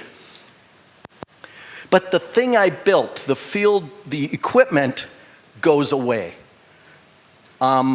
We're arguing with FIRST to see if we can get that rule changed. So maybe watch the updates, but the way it's written right now, that piece goes away. I don't like that rule. We don't keep it forever. We'll give it back to you after the 2.5 minutes. Just for that match. You could build 4 buckets, absolutely, and you might want to do that. By the way, as long as I'm talking about this, so I had 3 interrupts, 4 interrupts, 5 interrupts. So I grabbed my robot 6 different times, and so I have those out there. Now there are only 6 of these, so my 7th time I grab the robot, that's free. And 8, and 9, and 10. So this is negative 30 points. If you're that far in the hole, and by the way, we don't put negative numbers on our scoreboard. So last year the missions were tough. We had teams that got zeros. This year there aren't going to be any teams getting zeros. There's a lot of good points out here. So, okay, that's all about interrupting. Oh, and then you can look in the rules, but if your robot is pushing something out and for some terrible reason you leave it that it's partially in base and partially out of base, things that are partially in or out of base tend to get taken away by the referee. Leaving something partially in or partially out is not good this year. If the robot is partially in or partially out, it's out and it's treated as out, getting a penalty, and it's called an interrupt. Okay, that is... Quick question on that. Yes. So if the robot's traveling back, Yes. the child grabs it too early, is that a penalty then? You know, our referees are very friendly. They have kids of their own. So, you know, you're not supposed to. And some of our best referees are going to be here going, grab it, wait. Or, and especially rookie teams early in the tournament, we're going to say, well, make sure it's all the way back in base before you grab it. But if it's a super experienced team and their championship head-to-head, we might hold them to it, say, come on, guys, So, we want to call them close, but we're not super mean. So. But the rule is all the way in base. Yes, the rule is it needs to be all the way in. So, yeah, most of our referees will just say, well, no, wait, or, I'll have to give you a penalty, so. The other thing is that, things it's transporting have to also be in. So if I was dragging this back, the robot in, that's fine, but I have to wait until it's all in, everything it's bringing. Let's see, we talked about field damage, we talked about end of the match. Ooh, at the end of the match, we stop. Don't have the students touch anything, because now it's time to fill out the score sheet. And I think, do they have one in their packets? Yeah. Okay. It's not finalized yet. Yeah, it'll change. I put a big thing on the top, but that's very much what it's going to look like. So what we're going to do is our referees are going to have that score sheet on a clipboard, and with the 2 technicians that are standing at base, we're going to go through that score sheet and we're going to go, yes, you got that. Whoop, no, you didn't get that. Yes, you got that. And then we're going to have the students initial at the bottom of the score sheet that they and the referees agree those were the point, or those were the missions that they got.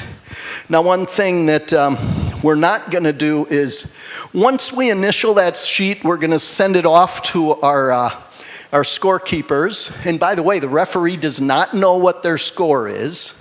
Matter of fact, that sheet goes to our scorekeepers who enter that in. The first time anybody knows what their score was is when it shows up on our big projection screen, which will be, about 5 minutes later kind of thing. But we don't want to revisit that score sheet. We don't do instant replay like the NFL. Even if you got a parent that has a video saying, no, they got the water in there, I can show it. Once we sign and initial that score sheet, because we got hundreds of matches we got to get going. We just can't go back and revisit things. So once they sign, that's kind of end of discussion. Unless we make a clerical error, we are good at fixing those kinds of things.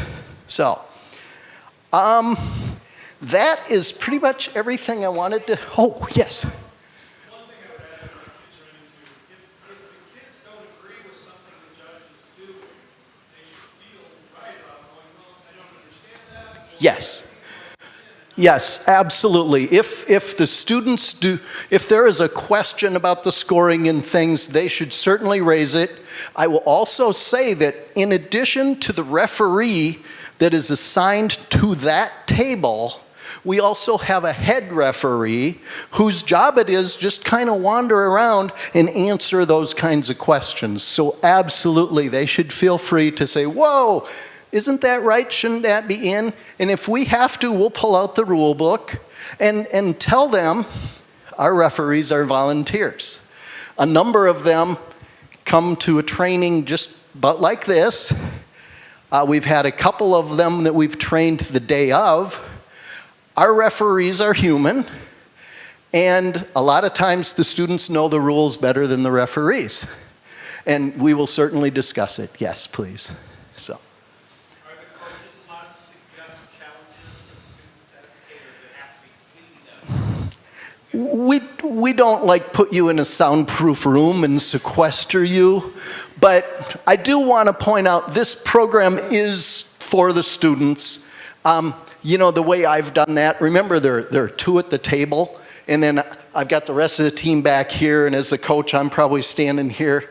I might pull Billy and say, make sure you tell him that the water's in, or make sure you double check the water and give him a push, and he'll run out there and tell those kids. I'll do something like that. Now that said, yeah, we've had some pretty loud coaches too. But we try to discourage that. And that's something I really want to stress, is that our judges, a lot of our judging, our programming judging and things, where the programming judge says, now show me your program, what does that do, what does that do?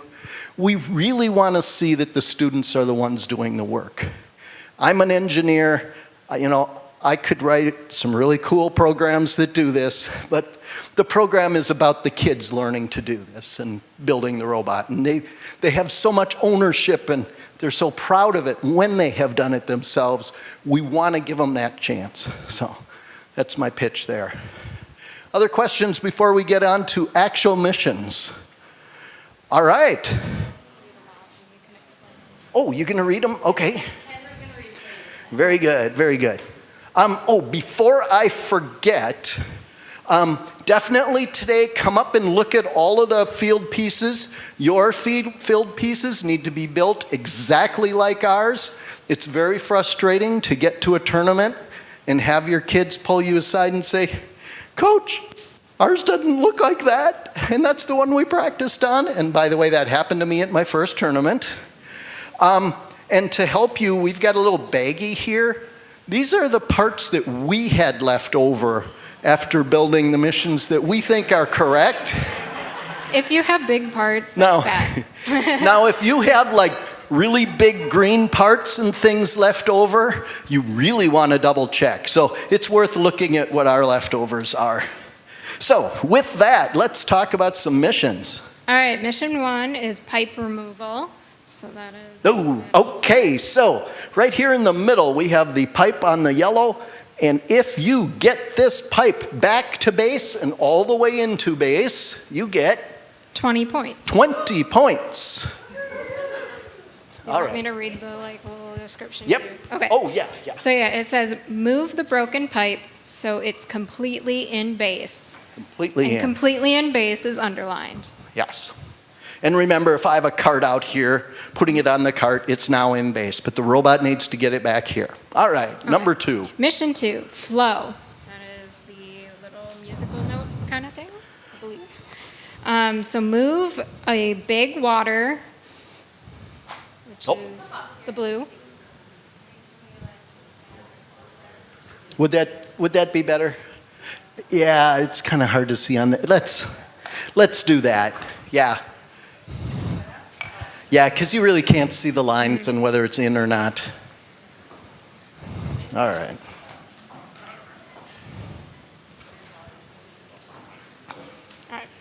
All right. Sticking out, it's good.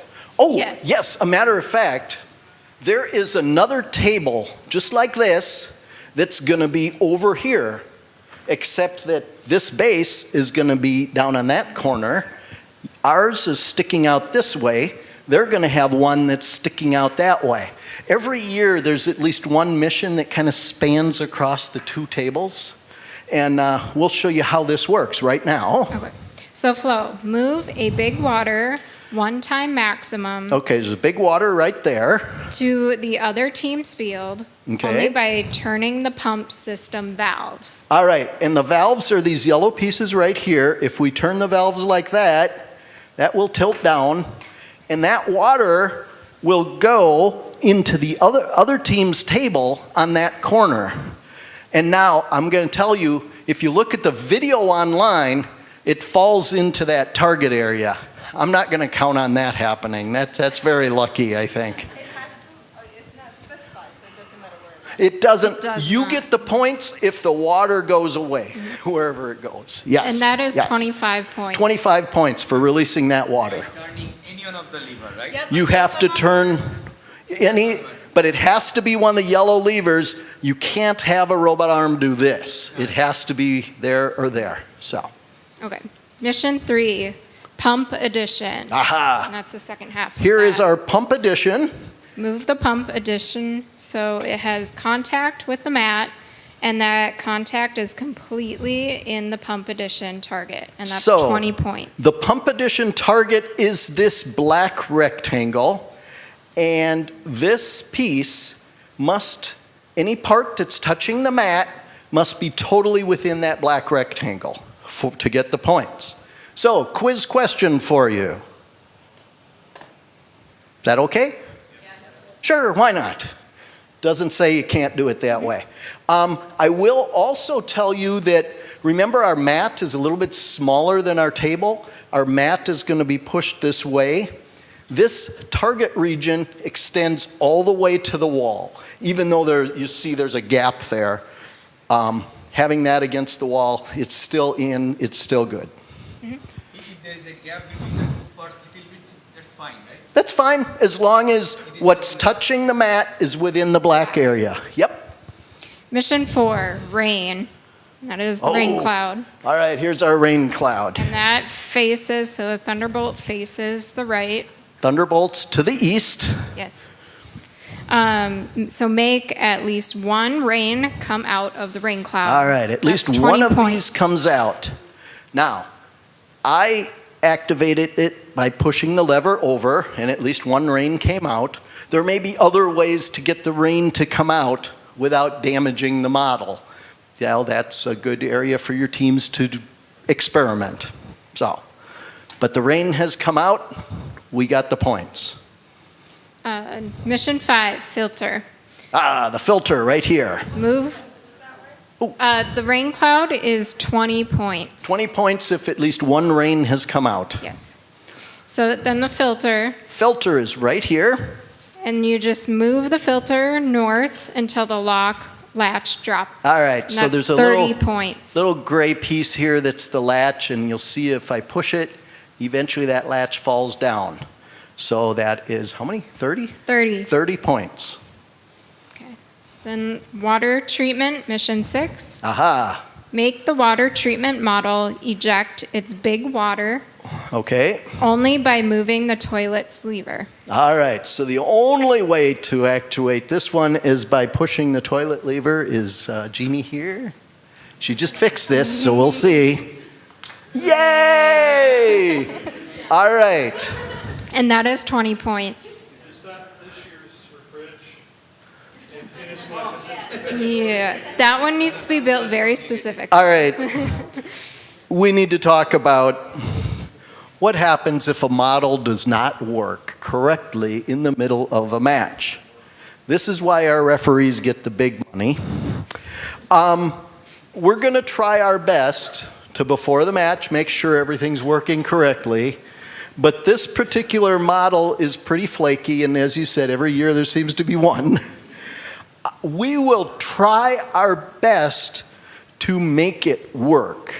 And so if the key here is if they push this lever, but I do want to point out that it's not just good enough to just push it once real quickly, because sometimes it doesn't work if you just push it once quickly. You do have to kind of hold it down. But if something was stuck and the referee decides they were clearly holding this down, the referee is going to simulate this model having worked. And we've been talking about it among the referees that we can actually turn something here and cause it to dislodge. So we're going to try very hard to make it as if it worked. So, but the other thing, one of the rules that I forgot to tell you about, and it's one of the most important, is variability in the table. We've got wooden sides. These are plastic pieces. Our mats sometimes aren't going to be perfectly flat. You do not want to have your students write your programs so that they're so touchy that things have to be exactly the way they are in your practice area. And I want to tell you about a team I knew that they were a fabulous homeschool team. Back when you could get a perfect score, they got lots of points. And I asked their coach, how do you do it? And he said, you know, my students, they're going to spend 2 months writing programs, and they're going to come to me and they say, we got them all working. And I'll go in there and I'll say, okay, just a minute. I'll take a book and I'll put it under the table leg of the table. I'll pick a couple of mission models up and I'll move them a little bit on the Velcro or on the dual lock and, adjust things a little bit. And I'll say, okay, now show me your missions. Make sure that they can work in a little bit different environment. And maybe I'll turn the lights down. You want your programs to be robust enough because there is variability. And a big one, when we get to the fire truck, I'll point that out. So. Okay. Mission 7, fountain. That's fountain right here. Oops, it's already. Make the fountain's middle layer rise some obvious height and stay there due only to a big water in the gray tub. Yes, so 20 big points. water there. And I do want to point out that there are a couple of different levels.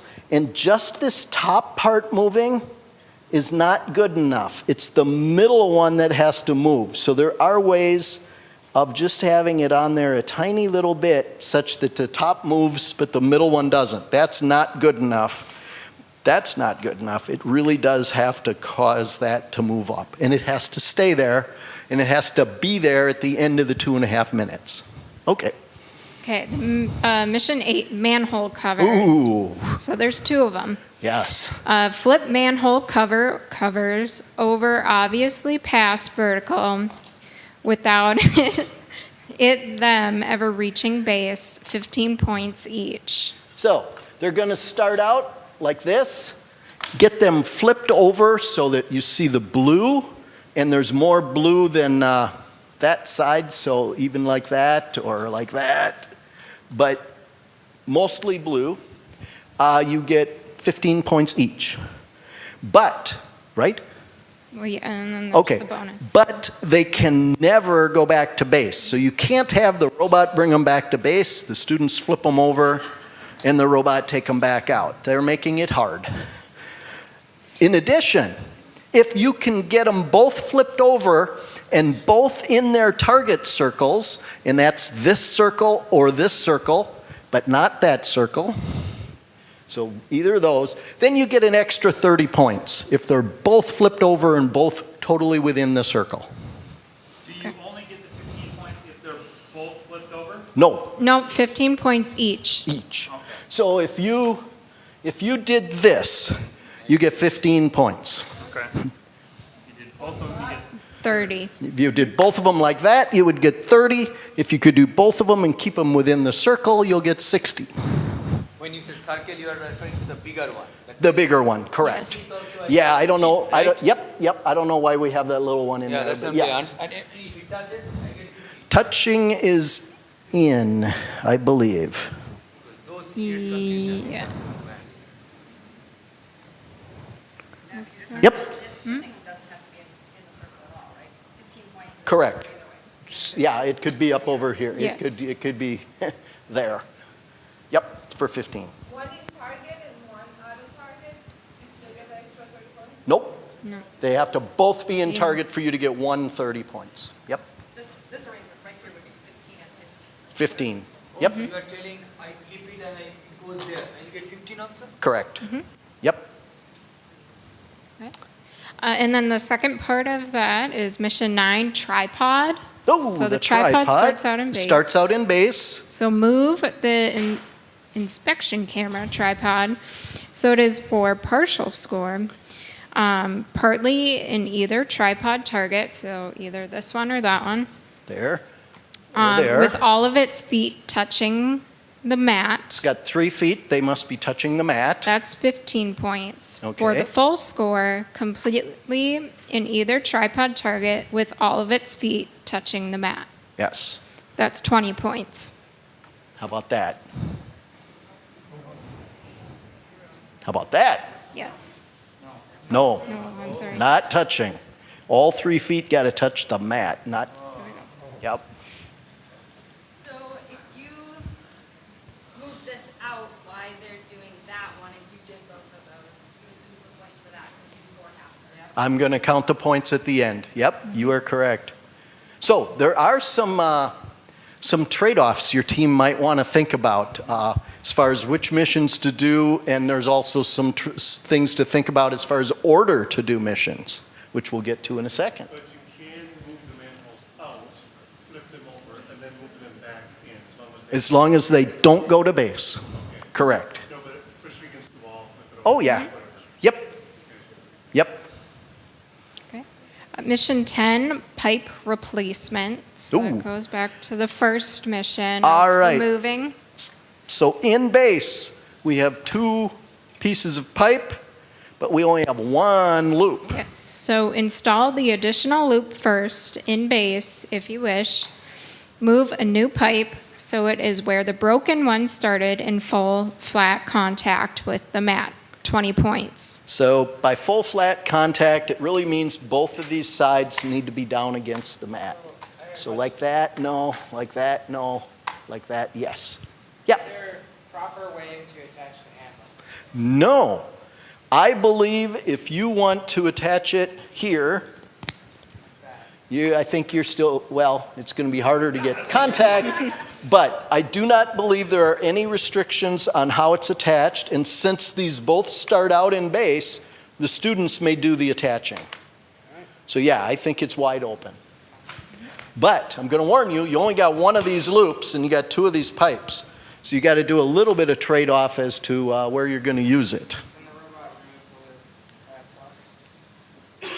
I would like a video of that, but certainly send me a video. Yes, if your robot can remove this loop and pull it back to base, you may reinstall it and reuse it. That would be cool. A Rand Award, somebody write that down. All right. Mission 11, pipe construction. All right. So install the additional loop if you want in base. If you haven't used it here, you could install it on the other one. Move a new pipe so it is for partial score, partly in its target or in full flat contact with the mat, 15 points, or for full score, Ooh, completely that will in need its help. target in the black space, in full flat contact with the mat for 20 points. And once again, that black target area extends all the way to the wall. That's partial credit. That is 0 credit. No. Yeah, because it says like it No. points specifically to the picture. Yep. And this is a good time for me to point out that some of our younger team members, 3rd graders and 4th graders, actually couldn't reach the robot if it was out over there. But we tend to recruit referees with really long arms, and the referees are super helpful. So when I told you you could retrieve the robot, if a student can't reach the robot, but they do want it retrieved, feel free to ask the referee. They'll grab it. And our refs will probably even say, do you want me to grab it? Do you want it, or are you done? Kind of thing. So they'll be very helpful. Don't feel bad about asking for help from a ref. With 5 points penalty. What? With 5 points penalty. Yeah. You know, somebody asked that Saturday too. No, you may not use the referee to avoid the touch penalty. The referee retrieving the robot still counts as a retrieval penalty. Maybe next year we'll try that. Fran? Yes. So when you score at the end on those, Yes. the loop doesn't have to be in the pipe. Oh, the loop could be back at base. Like, we don't need the loop. It's Yep, completely optional. The loop does not figure in the scoring at all. Correct.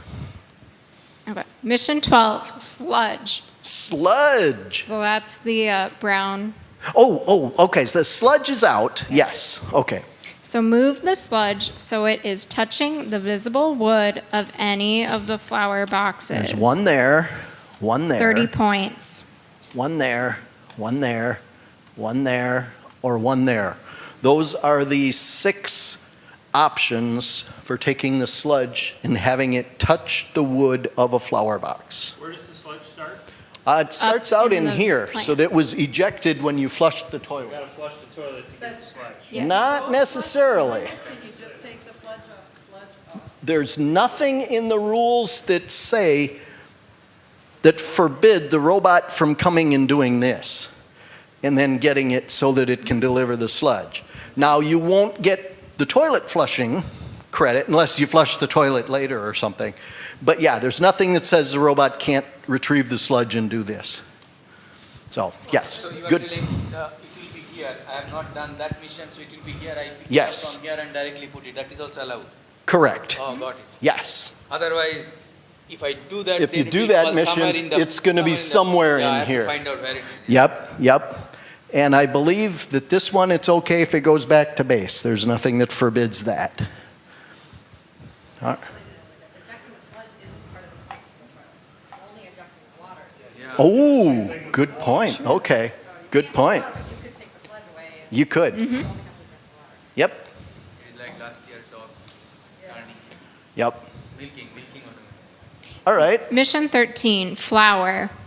So that is. All right, the flower in the water. Make the flower rise some obvious height and stay there due only to one big water in the brown pot. In this one, 30 points. you actually have to push it down a little bit and it's gotta stay. Gotta be there at the end. 30 points? 30 points. All right. For bonus, score flower points as described above with at least one rain in the purple part. Remember our rain that fell over there? If you can get one of those into the flower, then you'll get a bonus. Touching it, add another 30 points. Rookie coaches. Some of these missions are really meant to be like tiebreakers for teams that have been in this for 5 years, okay? Just keep that in mind when you balance out which missions are we going to spend a lot of time on.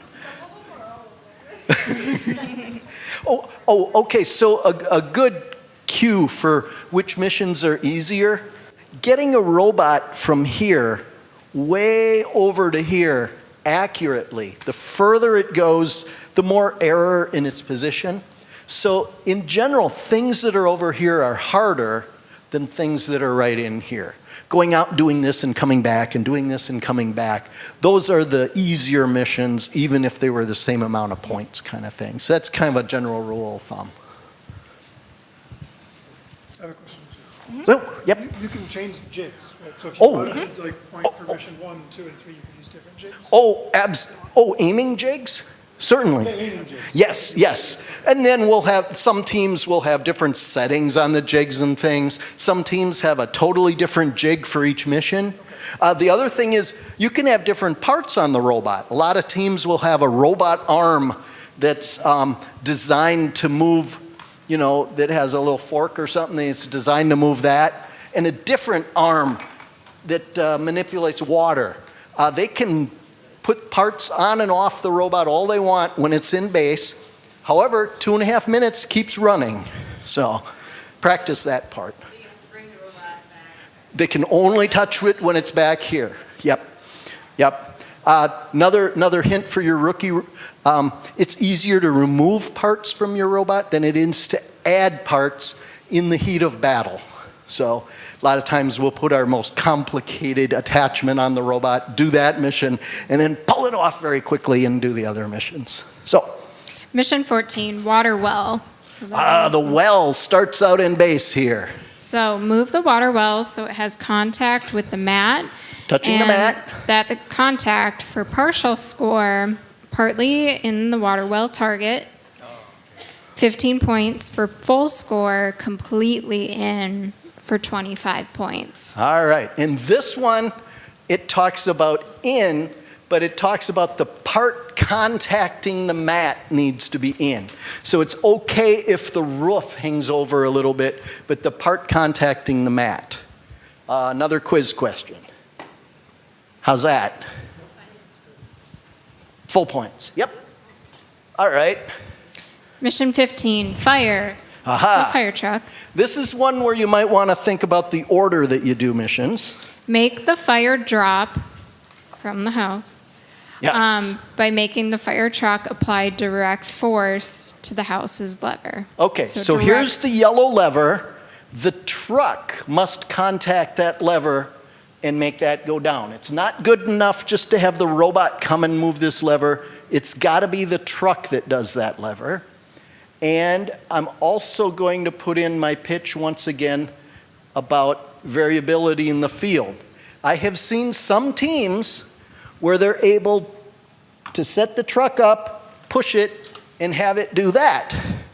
I don't think I would count on that working at every table at every tournament. We're going to try to get things balanced real nice, but don't, count on that being absolutely perfect to work that way every time. So. And that was 25 points. And that's 25 points. Can the robot be touching the fire truck when the fire truck is touching the arm? Absolutely. Yes. Yeah, the fire truck battering ram or something. The robot could push it all the way. Yep. Yep. It doesn't have to switch on. Correct. Correct. Mission 16, water collection. So that is the black square. So over here is this cool little black square, and if you would send that over to me, because this one, it's not dual locked down, so it can move around. Getting a water in there. All right, so it says move or catch big water and or rain water, 1 rain maximum, no dirty water. So it is touching the mat in the water target without the target ever reaching the white off-limit line shown below. That would be that one. All right, so this center line is the off-limit line, and specifically this white part that's this side. This target can go anywhere and have the water in it, but it can have never reached or gone beyond this center line. So essentially what they're saying is they don't want you to bring it back to base, stack water in it. It has to stay on this side of the world. And it says water may be touching the target and or other water, but not be touching nor guided by anything else. Each water model is scored as an individual. At least 1 rain is 10 points, big water 10 points 10 each. 10 points. I've got 2 big waters there. And then oh. If the water from the valves from the other team goes into your square, Yay! Extra, that is a good start, yes. So I would just consider that a very fortunate happening, but you get those points, yes. similar to last year when the birds were drilling. And then it says for bonus, score at least one big water in its target as described above with one on top, which is touching nothing but other water. 30 points maximum, only one bonus can score. So there's the 30 points. And this is one of the cases where you're going to have to remind your students, you can't attach these. You cannot attach these two, because now I can't remove one, the other one comes with it. So they do have to be separate. The dirty water that she mentioned, where is that in? There is dirty water in the slingshot that we will talk about next. Yeah. Yes. So I have a quick question. Yeah. So that starts over there. Yep. Yes. Can it stay there? Oh, yeah. It can be anywhere on this side of that center line. So it can certainly stay there, yes. And if the other team dropped their water and it happened to fall in there, you can do nothing and get those points. So you're basically helping the other team by doing Yeah. it.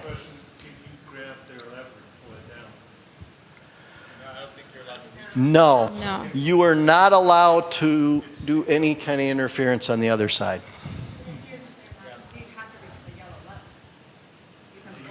Ah. Only to get the water. Yeah. Doesn't that ramp encroach over the other table? The ramp will be encroaching on the other table. There has been a lot of debate about this question on the forum, and I'm going back to one of the rules that I didn't read that says you are not allowed to interfere with any of the missions on the other side along the lines of you're not allowed to prevent them from getting any points. And if you were to grab the water, that would prevent them from getting the water releasing points. So I'm interpreting that rule to say, no, you cannot reach over and grab the water. Which is it specifically though? Is it you can't prevent them from getting points, or you can't interfere with the board? Because technically, if you pulled that down, you wouldn't be interfering with them getting points. You'd be giving them. No, because it has to be released by manipulating the lever. Yeah. So, yeah. So, Rand, if the water, so if their water comes down. Yep. And flows around here where it's gonna interfere with one of your missions, then can you ask the ref Ooh. to remove it? In previous years, you could. You could. Oh. Like if Yeah. if it flows over, If it rolls all the way down If it here, landed right here, yes, where I'm going to try to put something else, could I ask the referee to remove that? because Goes along with the previous rule of interfering with. Yeah. because now it's Okay. interfering. This is the exact kind of question that might show up on an update, because I'm going to go to the referees forum and ask that question, and enough people ask that question, they're going to say, okay, we better come up with a ruling on that. Right now, I'm going to say, yes, we tend to do that, right? We tend to. Okay, so the other team dropped the water. It came onto my table, and it went right into the target area where I'm taking the slingshot. No. So now it's in my way of completing another mission. Can I ask the referee to remove it? In the past, you could. In the past, you could ask the referee to remove something that interfered with one of your. In the past, yes, they did. They haven't said it. There's nothing in there this year about that. Now they kept you from getting points. As an Yeah. old referee, I would say, no, you live in your mess, and that's part of your mess. But that's Yeah. that was the other. But that's an intentional mess that is part of the game. Yeah. Then it goes against the interference rules though, because the interference rules say that they can't do anything. But this Doesn't is, that assume that you can't get it done? I mean, there is a solution, it's just that There is a solution. That's a good point. Yeah. Okay. You're talking me into it. Yeah. No, I think maybe I'm back with Vicky. In general, the way we rule is whatever happens, happens, and we don't undo things. But I think that's still going to be worth a question. I will post it to the head referees forum, because that's one that we hadn't thought of before. Tough crowd. All right, mission 17, slingshot. Slingshot starts out here in base. Move the slingshot so it is completely in its target, 20 points.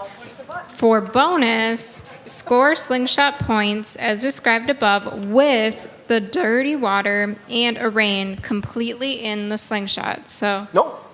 Completely in the target area. or in the target area. Yes. Yes. So they can fall out if they're still in there. Yes. Yep. So if they're in the slingshot, they're in the and the slingshot's in the target area, they're in the target area. If they fall out of the slingshot and they're still in the target area, they're still in the target area and they're still good. And the Yes. bonus points is 15 added. For getting the slingshot into the target area is worth how many? 20. 20.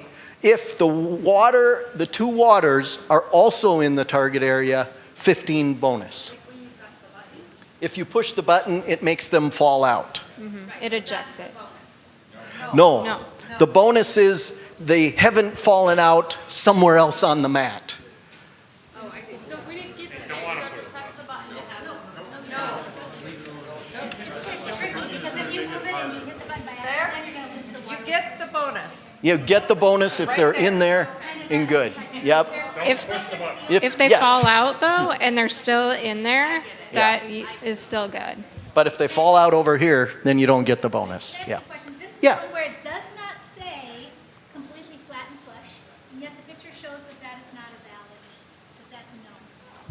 The picture shows. Oh, because I think the plastic piece is not in the, I think the wall is not in the target area. The target. Okay, that's good to Yeah. know, because But you could have this entire thing in a basket of a Lego basket that you made and have that basket in there because it does not say it has to touch the mat. It has to be in the target area, which is essentially the 3D volume above that. Now, if you did put that in some kind of a container, at the end, my referee's going to have to look at that and look into that container. It's not a question of, is the container in the target area?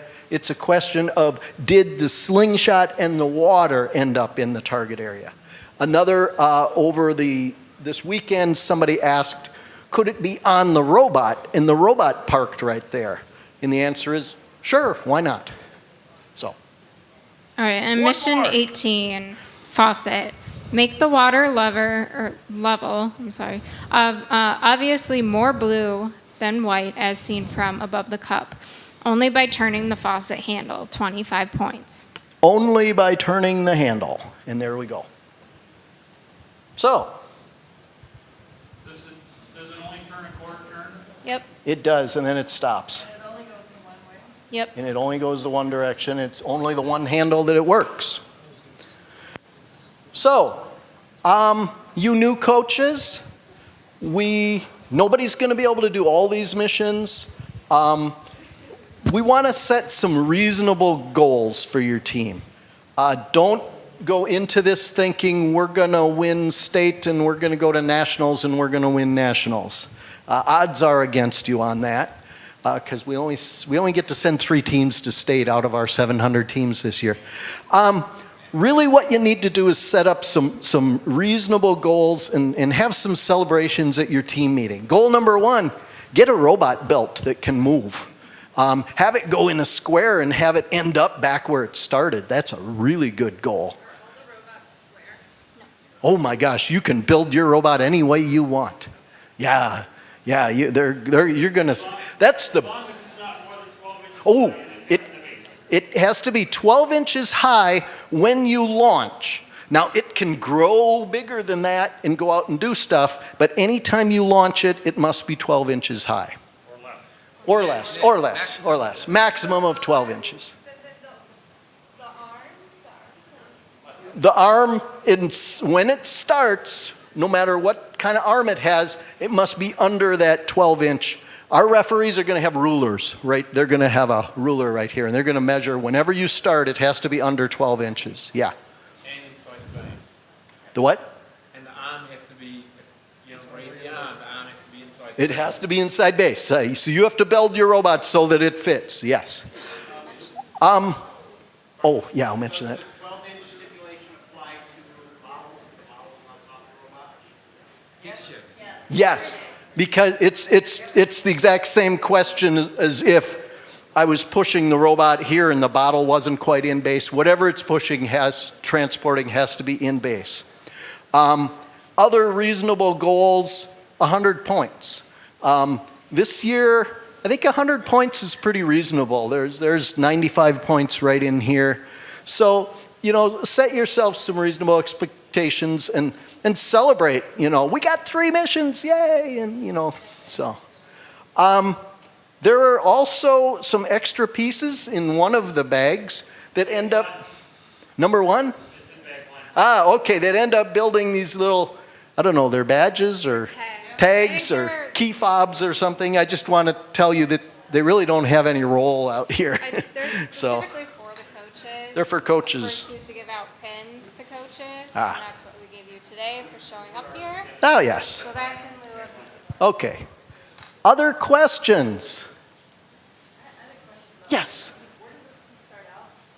Oh, there is a mark on the mat right there that it sits. Yes. And the field setup instructions are pretty specific about where the dual lock goes as far as putting these pieces down on the mat. And there's a really good trick for when you're putting the dual lock on. Take the piece, turn it over, or wait, go on the mat and put down the dual lock where it should go, and then take another piece of dual lock and sort of put it upside down on the dual lock such that when you push a piece down in its place, it'll put the matching dual lock on the underside of the piece. That way you can get things positioned correctly. But it's good to get the dual lock exactly where it needs to go, because that way your pieces are anchored and will behave the same way as ours. Yes, the far piece is actually dual locked against the back wall, but there is no real good picture or instructions on how to do it.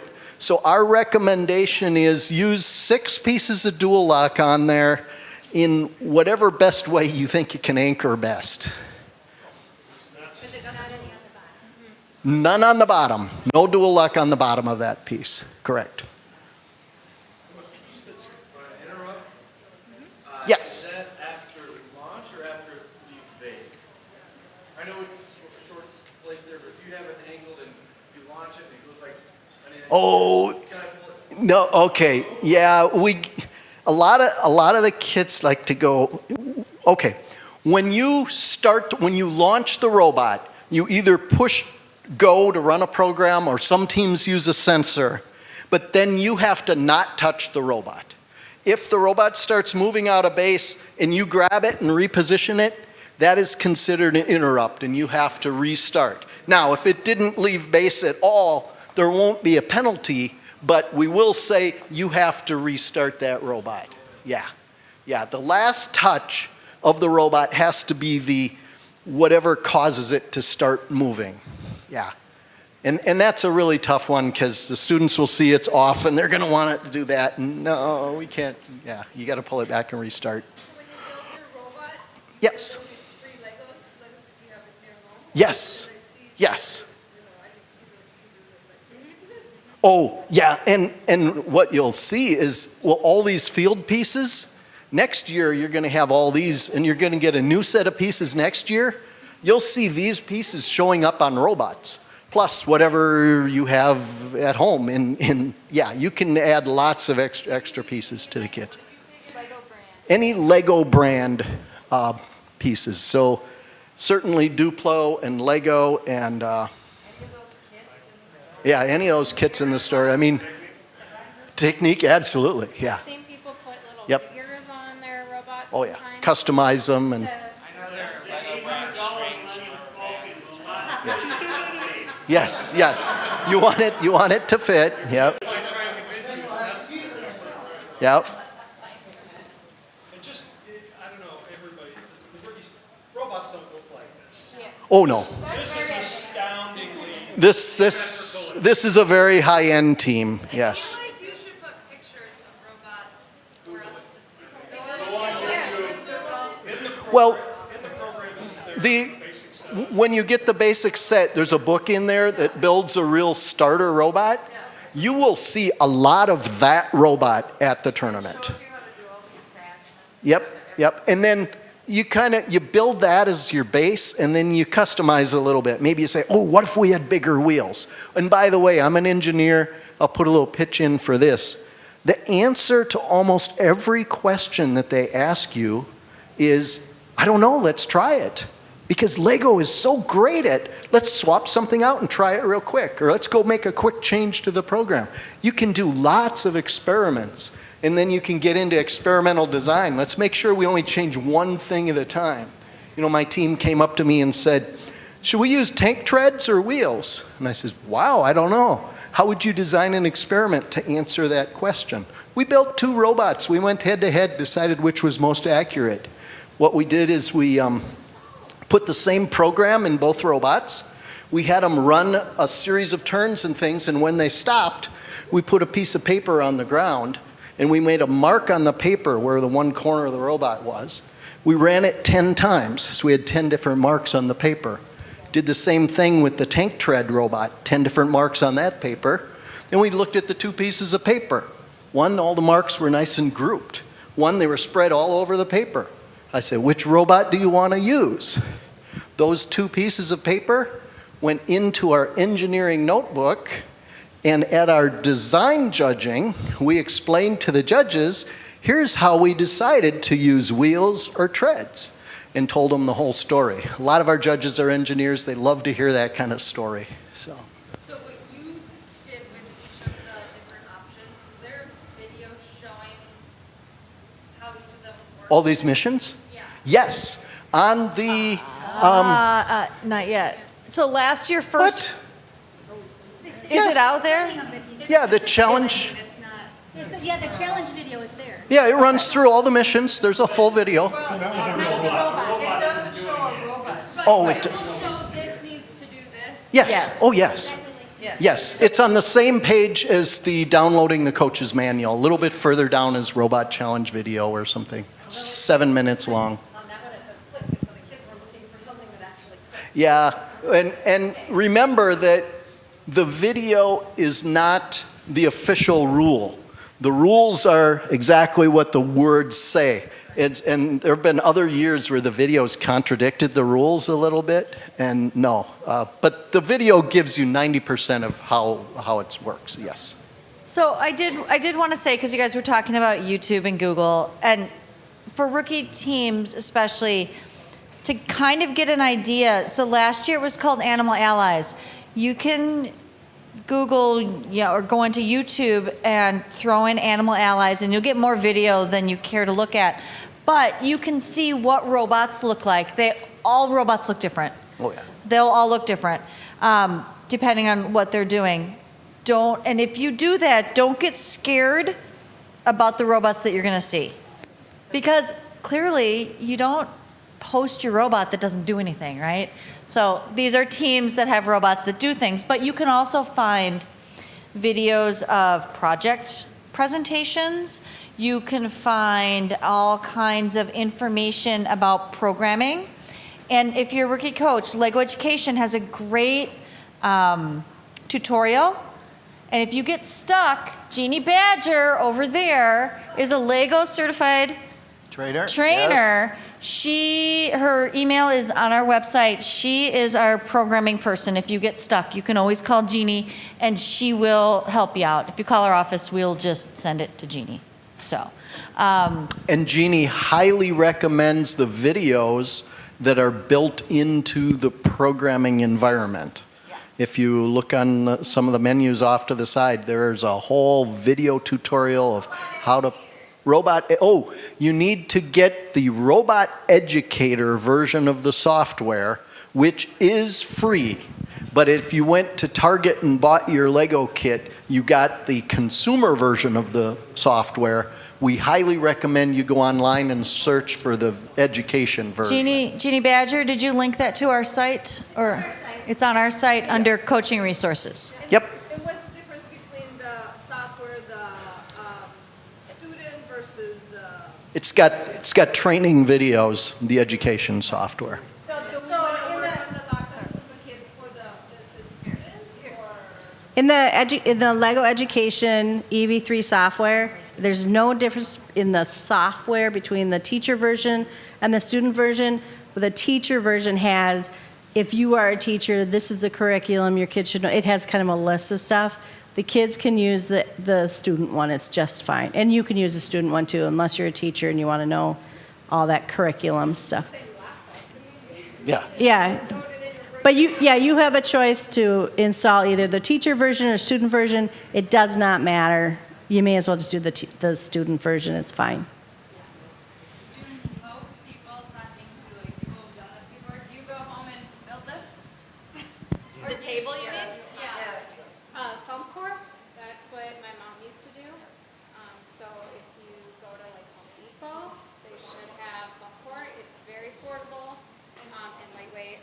We have building instructions on our website for a lightweight foam core one, or it's a 4x8 sheet of plywood with 2x4s. Now, it's important to practice with walls. The walls are your friends for. It's really hard to get a robot accurately from here to there, and so you need to use little tricks to get the robot positioned real nice. And this is a perfect robot to show this. There was one team I saw, and I couldn't figure this out at first, that remember, it's really important how you position the robot for repeatability. It's always got to start out in the same position. Well, there was one team that at the beginning of every mission, what the robot did is it backed up into the wall, and they had a flat back on the robot. So even if they put it down off a little bit, every time it would back up, and every mission started out straight and square with the wall. Now you also use that. My robot's out here doing this, and then I'm going to go try to get to the fire truck. Well, that's a pretty accurate move. In order to make sure I'm square, I'll back into the wall here. Or some teams will put wheels on the side of their robot and will actually run along the wall. This mission, that might be pretty good. You know, you're guaranteed to go straight if you're running along the wall. Otherwise, they tend to, these are plastic toys, so you need to use helpers like navigation aids, we call them. Other teams are going to put light sensors on their robot, and they're going to be able to see the lines and things. So. Keep your $450 robot hitting the floor, because that's Oh. what my kids did. Before they figured they'd practice without the walls on and practice Oh, with 3 robots. no. And our walls are smooth. This is our table that we put in our car. So it is a solid piece of like plywood with you can feel bumps in this one because we fold it up, and it's a solid piece of wood, so there's not these cracks in it. So it really depends if you're moving it or not. Like if you're in a classroom and you have to move it Yeah. the next night or something, I wanted a solid one because we put it in the basement and it stays there. So.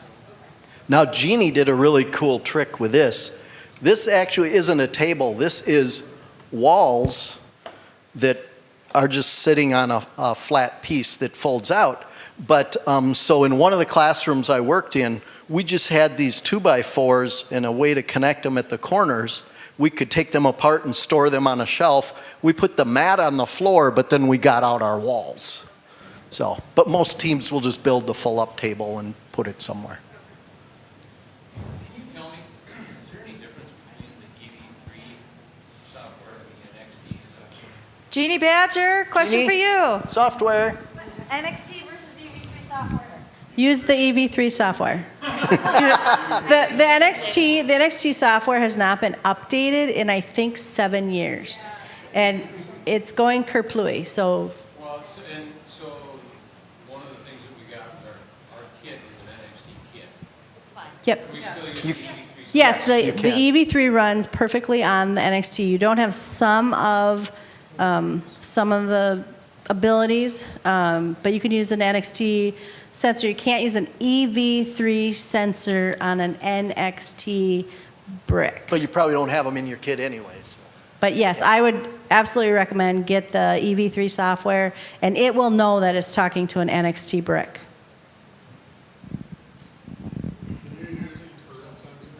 What?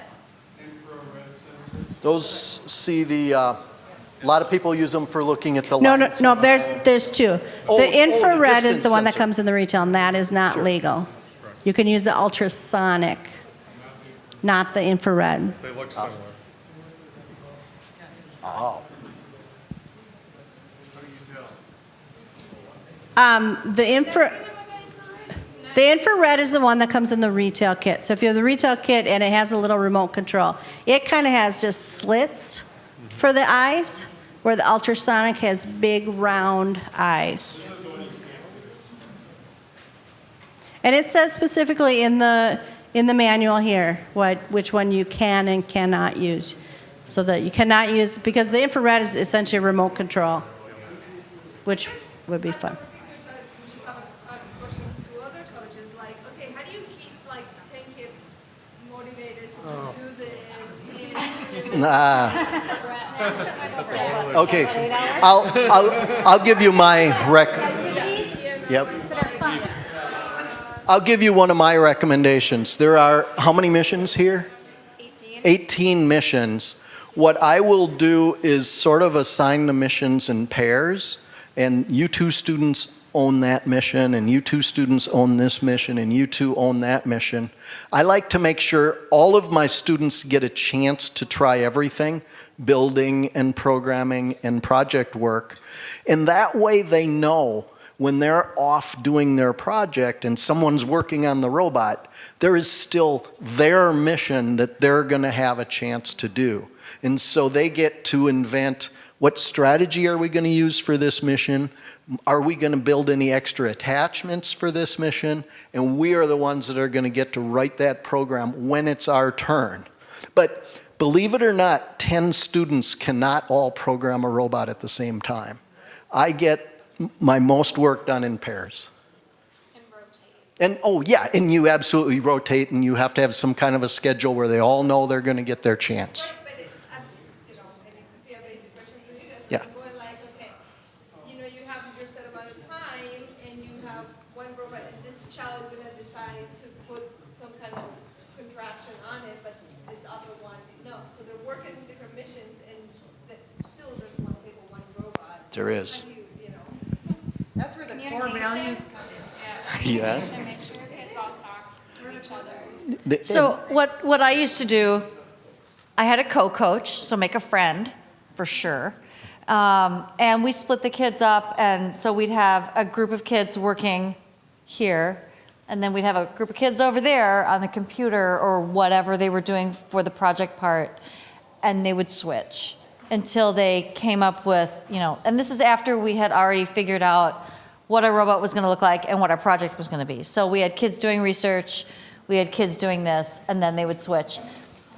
Now, as my team was together for a long time, as they wound their way through, kids sort of found out what they liked. And if they wanted to only work on the project, that was okay. They still needed to know what was going on here, and the robot kids still needed to know what was going on in the project, but at some point in time, they start specializing. They self-selected what they wanted to work on. But definitely have another adult to at least be able to pull your kids apart a little bit. I found it was good to have most of the parents there at one point, not just for having another body to help control, but so they understand your challenge. Because I found times where it's like the parents just think it's easy to manage 10 kids. They've never been a teacher, or they've never had a lot of kids, and so you get a little more empathy from them. And I think they help direct their child to be a little more respectful of others, a little more well-behaved. And the team activities, I think that it's important in every meeting to do a team building activity, because that's how you build the core values. And the team building activities are stacking cups or doing a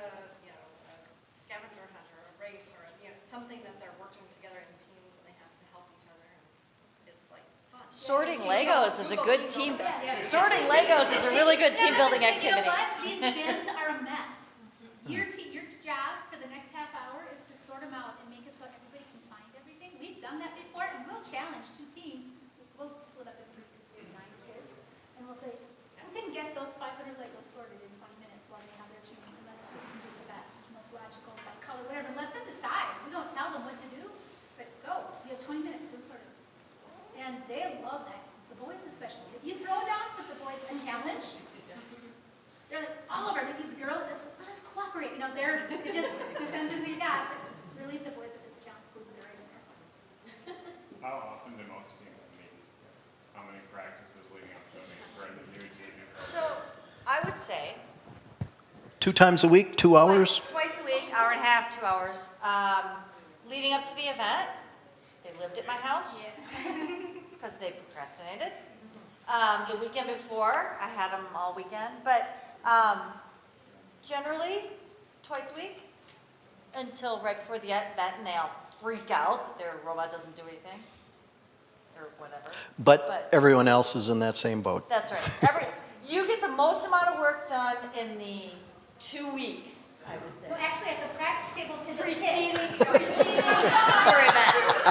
Our best work happens at the practice table. Sure. And I'm going to ask, programming, do teams change programs or update programs at the tournament? A little.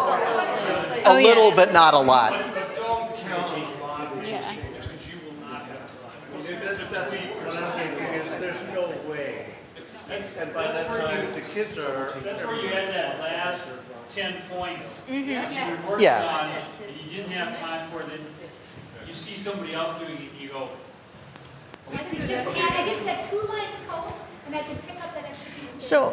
So when I said Lego teams don't travel lightly, we always brought extra parts. Let's pretend your robot has some sort of weird wheels on it, and when you get to your event, I guarantee you something will happen to your weird wheels, and nobody around you will have those weird wheels.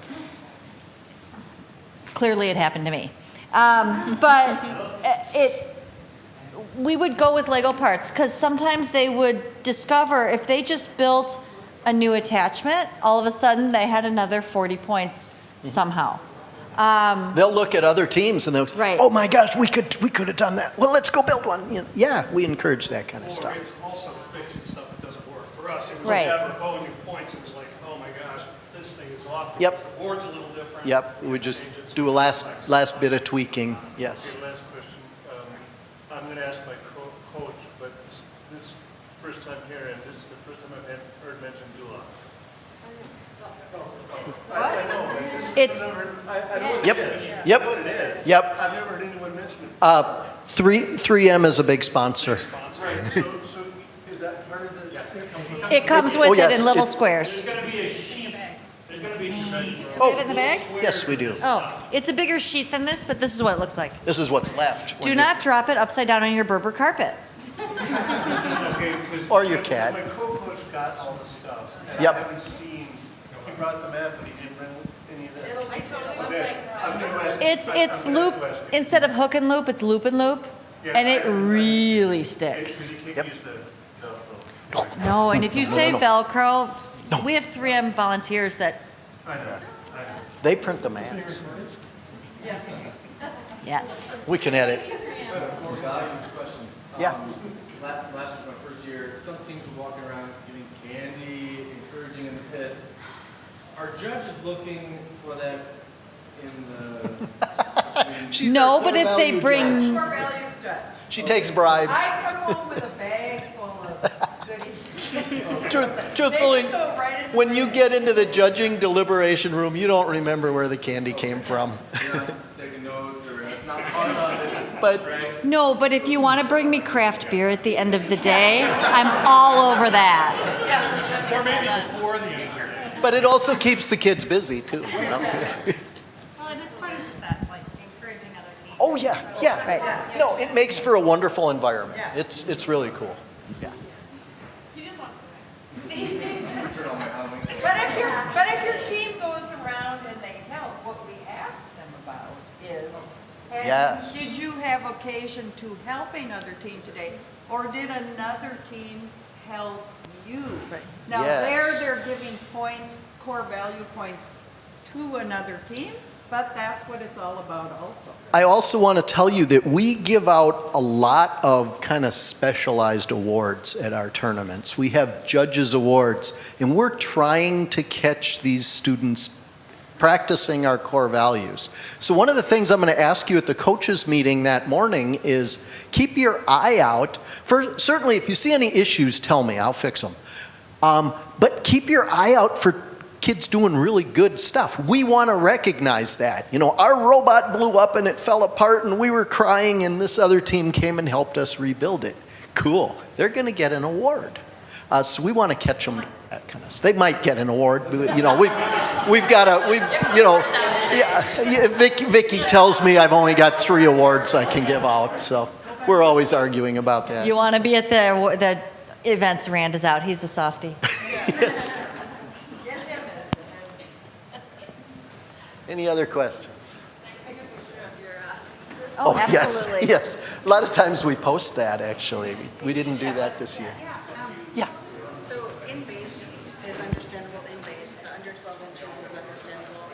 But I struggle with the out this way, like if it's on this or over this, does it have to be on No, the other it's side of the it? inside of this The wall inside. is base. Yep, so we can't have, you know, a piece of our robot hanging over like that. So it can't, it's not even over that, it's just Correct. within the wall. And that's once again only a restart. We've had robots that have climbed up on the wall and gone. That includes those wires that, Yep, yep, 12-inch changed yes. last year. I don't remember what it was last, every year it seems to be a little different. Yeah, it's, yep. But some teams will, no, they'll add a scaffolding on to their robot, and then when it does one mission and it comes back, they'll take that off and they'll put something that sticks out this way. It can't be over 12. It can't, this year it can't be over 12. and I But- think that's exactly why they made that rule. Yeah, So but- many teams last year had these. There were huge robots. But like he said, if you can figure out a way to make the scaffolding start at 12 and then ratchet up to however you want it, once it gets out here, It can be as big as. it can be as big as you want. No, actually, once you hit go, it can be as big as it wants, okay. yeah. Yeah, you push the button and you go, it can do everything. But Scissors lift, yeah. But if it comes, so when it comes back, if it's finished one mission and it comes back, does that 12-inch restriction still apply? No, So it only applies next time you restart now. That's a good point. The robot has to be totally within base here, but it does not have to be totally 12 inches. so when it comes back, I take off something, I put something on inside the base. Yep. That can be higher than 12 inches. Until you hit start, then it has to be 12. Okay. Yep.